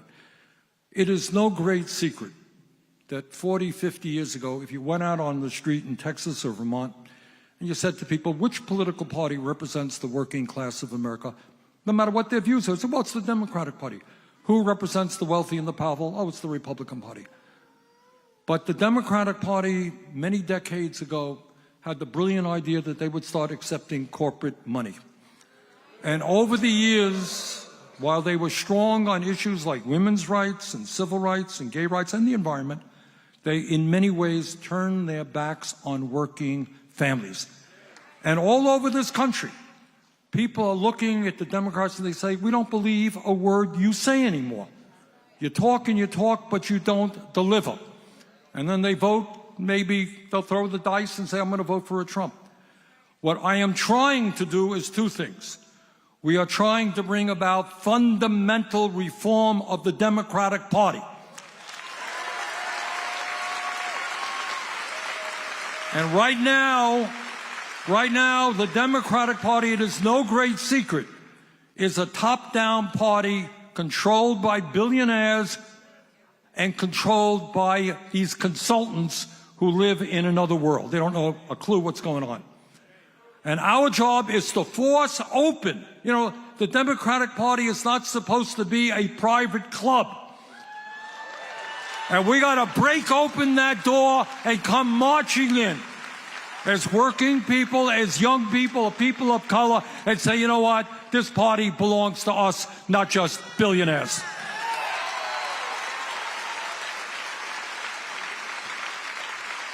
All right, look, I want to again thank everybody for coming out, and I appreciate Danny's point that we probably would have had twice as many people here tonight if people weren't afraid. And I hate the idea of people in this country being afraid to express their views in Congress, being afraid to walk the streets of McAllen.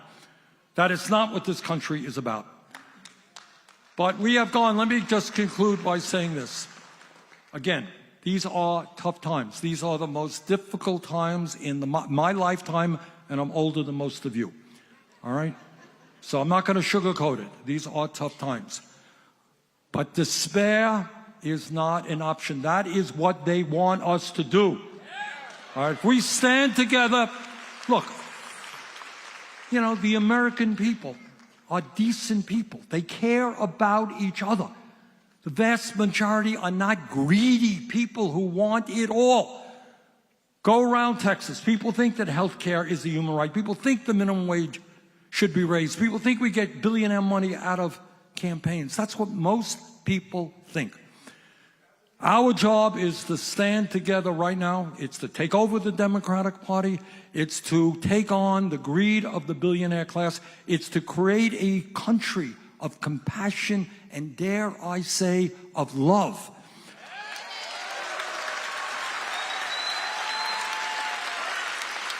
Rather than one of greed.